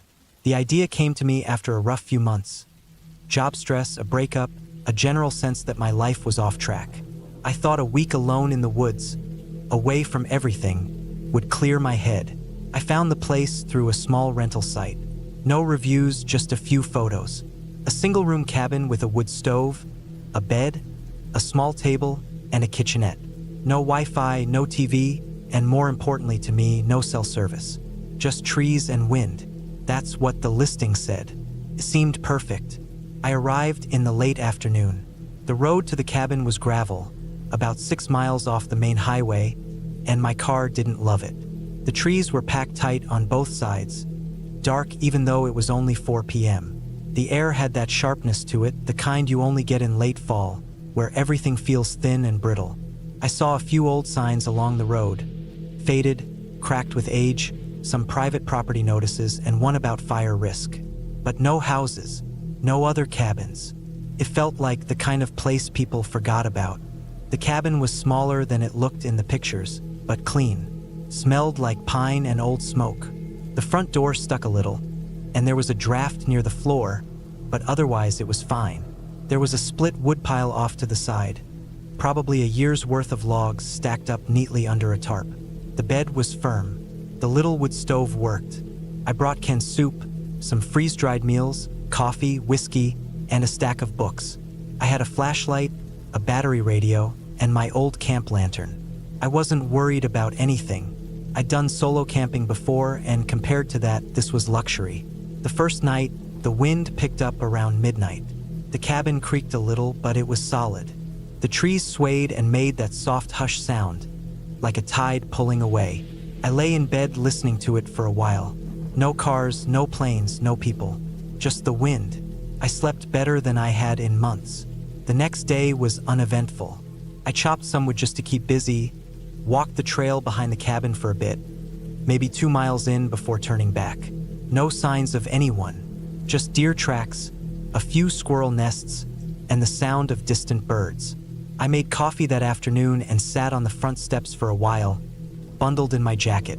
Felt good to be disconnected. It really did. I didn't realize how much I needed that silence. That second night, it got colder. I loaded up the stove before bed and tucked myself in. Sometime around 2 or 3 a.m., I woke up. I wasn't sure why. It wasn't a nightmare or anything, just that off feeling like something nudging your brain. I lay there in the dark, blinking at the ceiling, waiting to figure out what had stirred me. Then I heard a sound. A light tapping came from the window near the bed. At first I thought it was a branch. There were a few that brushed the roof when the wind blew. But this wasn't random. It was steady, soft but with rhythm. Tap, tap, tap. I stayed still and listened. My heart had already started to speed up. Something about it wasn't right. I tried to brush it off. I told myself it was a branch, the wind, or maybe the sound of ice settling on the window. I didn't look. I didn't want to. I pulled the blanket up and closed my eyes. I didn't sleep much after that. When morning came, I checked the window. Nothing. Just a little frost around the edges of the glass. I looked outside. No tracks. The wind had blown all night.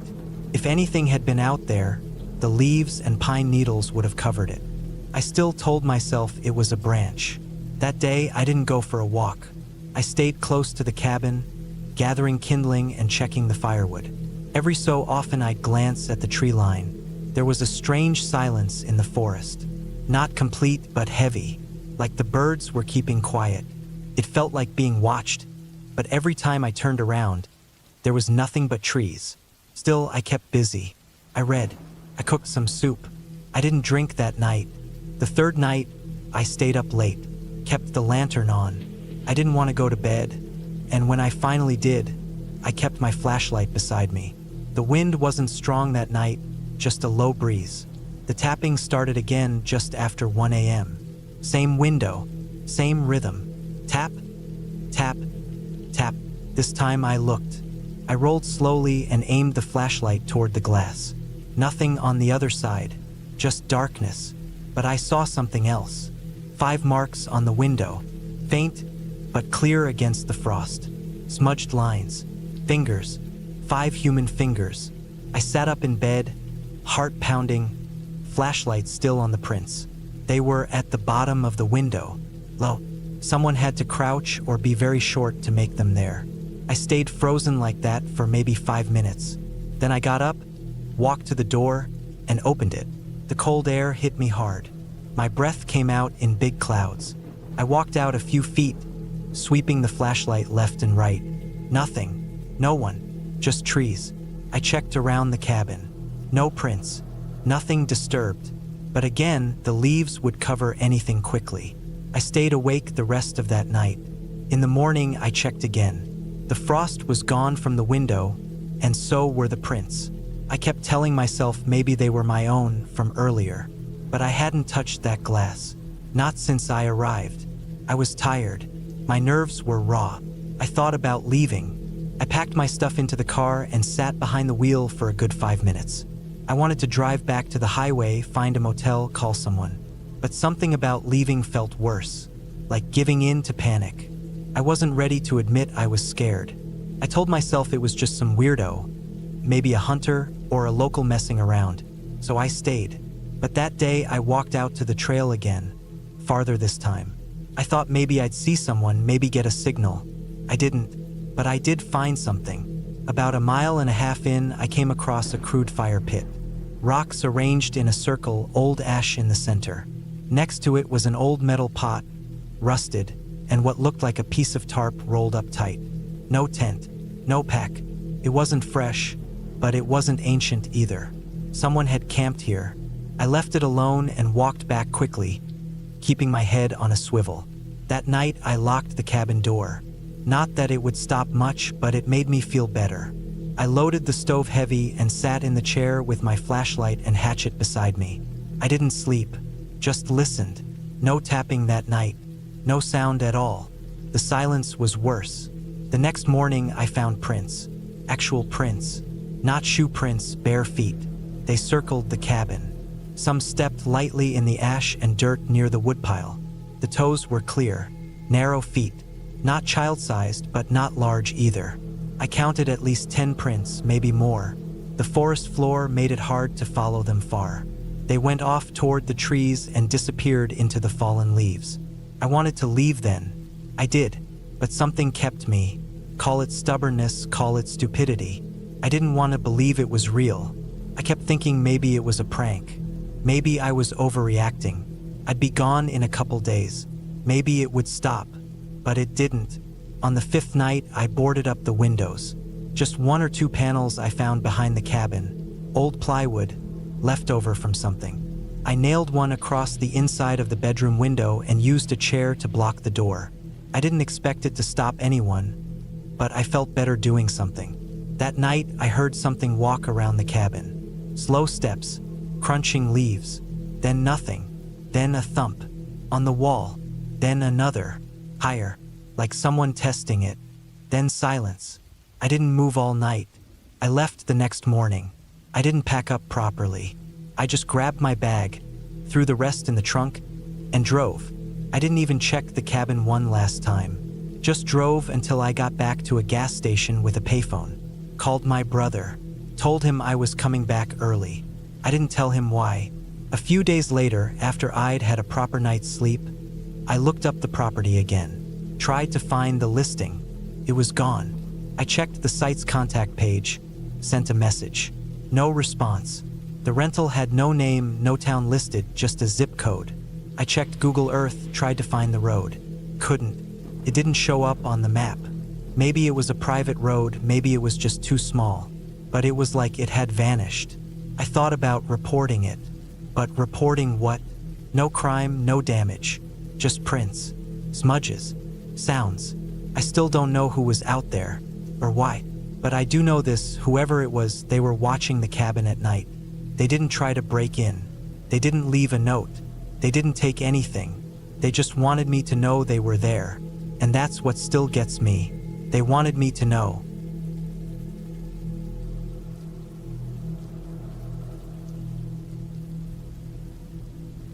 My family has owned a cabin up in north central Pennsylvania since before I was born. It's a squat, cedar-sided thing built by my grandfather and his brothers in the late 60s. Back when land was cheap and nobody thought twice about pouring concrete in the middle of the woods. It sits off a long dirt road that doesn't get plowed in winter, about 1.5 miles from the nearest paved road. The only neighbors for miles are scattered hunting camps, most of which sit empty for 10 months out of the year. The kind of place you don't stumble onto unless you're supposed to be there. We only go up once or twice a year now, maybe a week during deer season, and sometimes a long weekend in the summer if someone's schedule lines up. My parents are getting older, and my brother moved out west. I'm the only one who still makes the drive more than once a year. Something about that place keeps pulling at me. I don't know if it's the quiet or the simplicity of it. No phone service, no internet, just a wood stove, a creek out back, and a cot to sleep on. The air smells like pine and wet moss. It's always cold in the shade, even in July. That December it had snowed early. Not deep, but enough to coat the ground and cling to the tree trunks in soft, dirty clumps. I'd gone up on a Friday morning with plans to stay the weekend and get the place ready for real winter.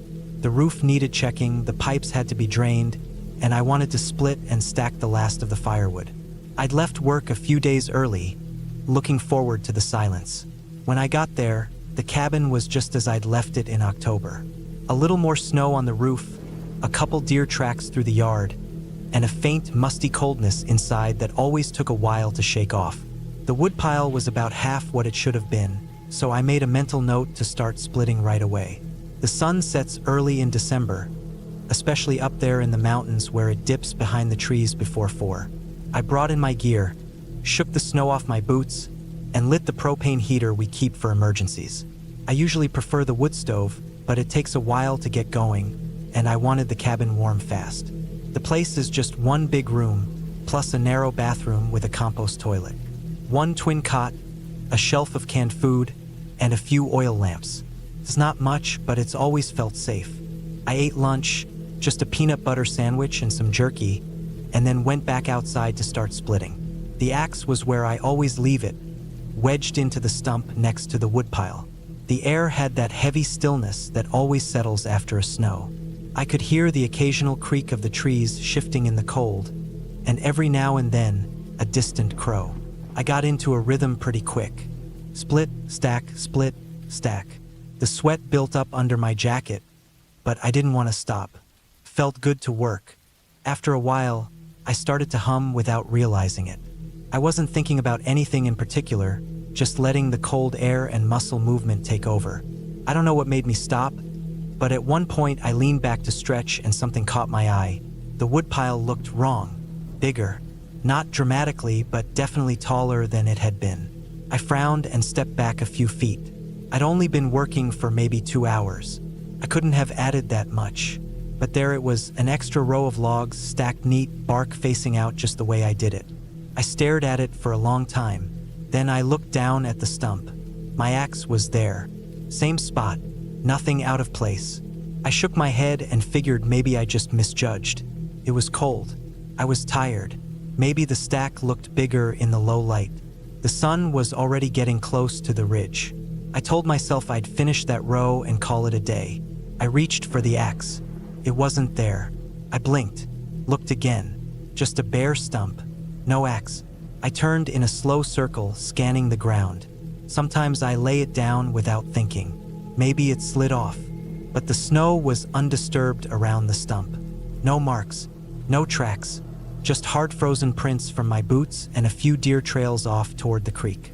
I stepped back and looked at the pile again. I didn't stack that last row. I know I didn't. It was newer wood, too green. You could still see the moisture along the grain. I never split green wood in the winter. It's not worth the effort. My mouth felt dry. I didn't want to go inside yet. Something about walking away from the stump without the axe felt wrong. But I wasn't about to go digging through snow for it in the dark. I backed toward the cabin, watching the trees. Inside, I locked the door. We have one of those old slide bolts you can latch from the inside. It's not much, but it's something. I walked a slow lap of the cabin, checking the windows. Nothing broken, nothing open. Everything was exactly the way I'd left it. I sat on the cot and took off my boots. My socks were damp with sweat, and my hands were starting to ache from the cold. I held them over the propane heater and tried not to think. The axe didn't just vanish. Someone took it. Someone who brought their own wood, split it, and stacked it right next to mine. I didn't hear them, didn't see them, and there were no new footprints in the snow.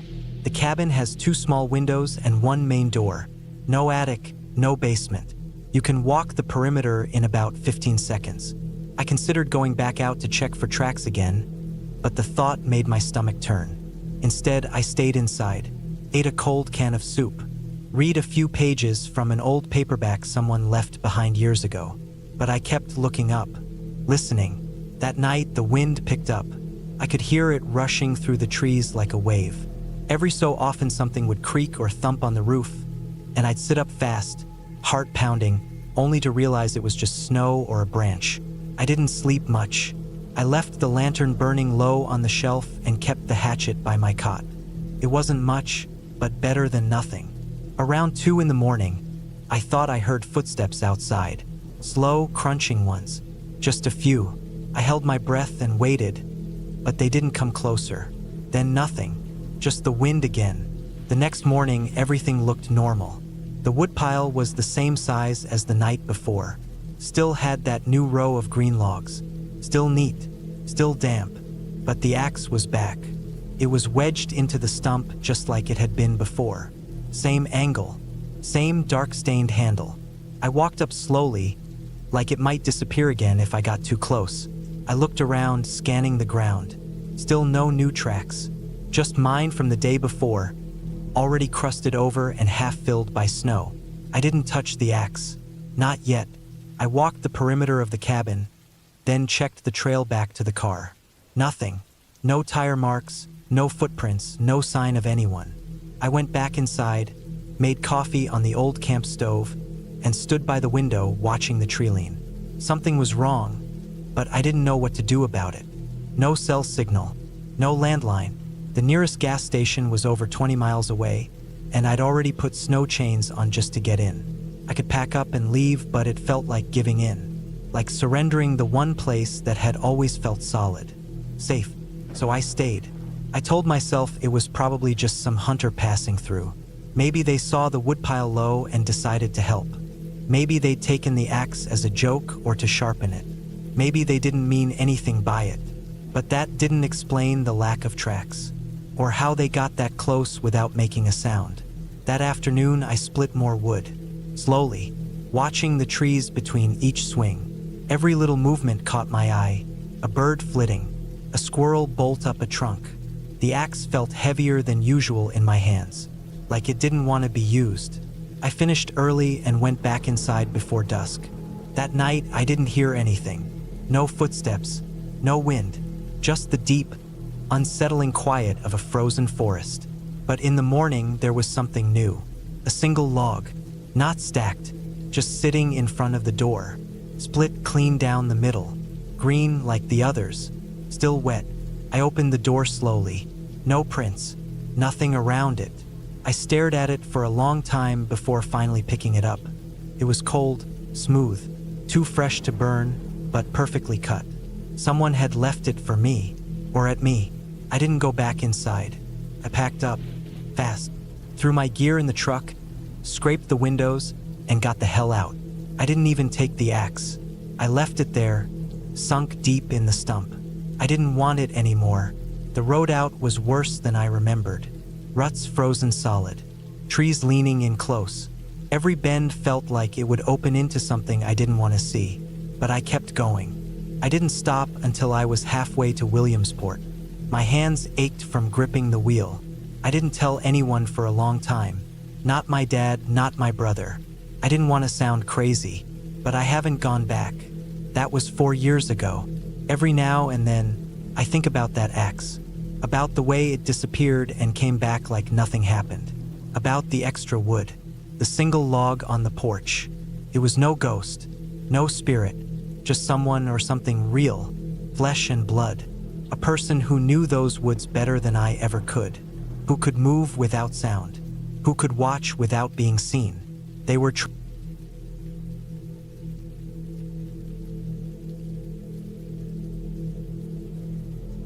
The first time we arrived at the cabin, I thought it would be the perfect weekend getaway.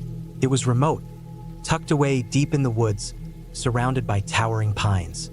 I had always wanted to escape to somewhere quiet, far from the noise of the city, and this cabin seemed like the perfect spot. The air smelled fresh, and the only sound was the occasional chirp of a bird or rustle of leaves. We parked our car, unloaded our bags, and walked up the creaky wooden steps, the old porch groaning under our weight. The cabin itself looked like something out of an old picture. It had a stone chimney, a steep slanted roof, and dark wood siding. Inside, the floors were worn, the wood polished smooth from years of use. The furniture was a bit outdated, but everything was in its place, except for a thick layer of dust on the surfaces. The whole place felt like it had been frozen in time. The fireplace was cold, but there was an old box of firewood stacked in the corner. There was a small kitchen, a cozy living room, and a lofted bedroom with a single window that overlooked the woods. We were just a group of friends looking to relax, but there was something about the place that made me uneasy from the start. The air felt heavy, thick with the smell of wood and something faintly musty. Maybe it was the age of the place, or maybe it was just the isolation. But as I set my bags down, I couldn't shake the feeling that we were being watched, even though no one was around. The first night was uneventful. We made dinner, ate, and shared a couple of beers. enjoying the quiet and the novelty of being so far from civilization. It felt like a dream to be in such a peaceful place, far from work and all the noise of everyday life. But as the evening wore on, I started noticing little things that didn't sit right with me. The windows in the cabin were old, with thin curtains that didn't do much to block the view outside. The wind picked up, making the trees outside sway, casting long shadows across the walls. The occasional creak of the cabin settling echoed through the empty space, making it seem alive in a way that made my skin crawl. We didn't think much of it at first. We'd just gotten there, and we were still getting settled. But when we turned on the TV, things started to take a strange turn. The TV was ancient, a bulky box sitting in the corner of the living room. It didn't even have a remote, just dials on the side to change the channels. After some fiddling, we managed to get it working. There was only one channel that came in clearly, an old VHS tape playing static at first, then it smoothed out into a picture. It was a home movie. It didn't seem that strange at first. The tape had clearly been sitting in a box for decades. The label was faded, and the edges of the tape were worn from years of use. It was grainy, the quality far from what we were used to today. But curiosity got the better of us, and we decided to watch. What harm could it do? It was just a home video. What could possibly go wrong? We all sat back on the old couch, the smell of stale air mixing with the mustiness of the VHS tape. The movie began, showing a family sitting down to dinner at a wooden table. The kind of meal you'd expect to see in the 1980s. Simple, hearty, with the clink of silverware against plates filling the silence. A mom, dad, and two kids, all smiling, talking, laughing. It was like watching a piece of someone else's life.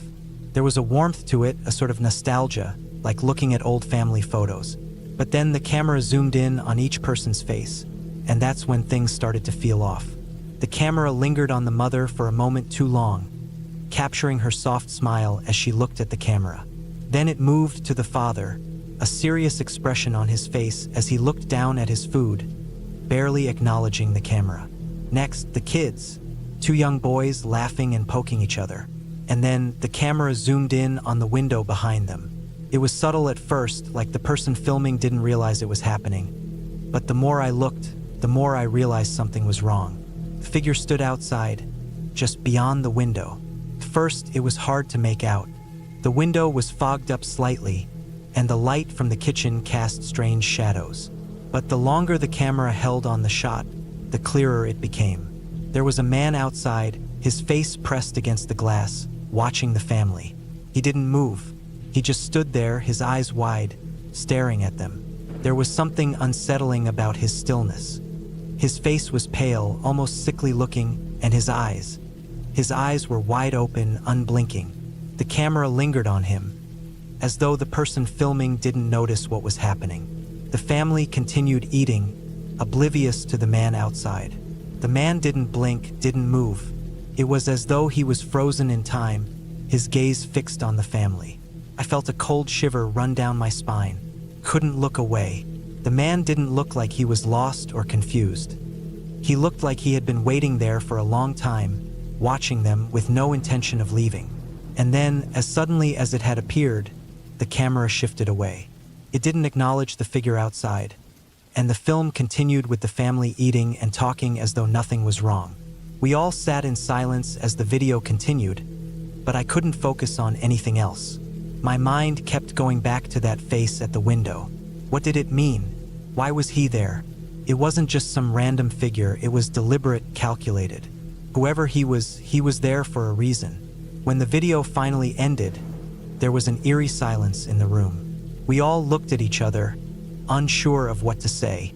It was just a home movie, right? Just an old family video, no big deal. But the feeling of unease that settled over us was impossible to ignore. It was like the air in the cabin had changed. It felt heavier, like something was pressing down on us. I tried to shake it off, but it stuck with me. We had all seen the same thing, and none of us could deny how strange it was. I stood up and walked to the window, trying to clear my head. The woods outside were dark, the trees rustling softly in the wind. But there was no one out there. No man standing at the window, staring into the cabin. It was just the quiet, dark forest, stretching out as far as I could see. But my heart was pounding in my chest, and I couldn't shake the image of the man's face pressed against the glass. I turned back to the others, but no one was speaking. They were all staring at the TV, still processing what we just watched. That was weird.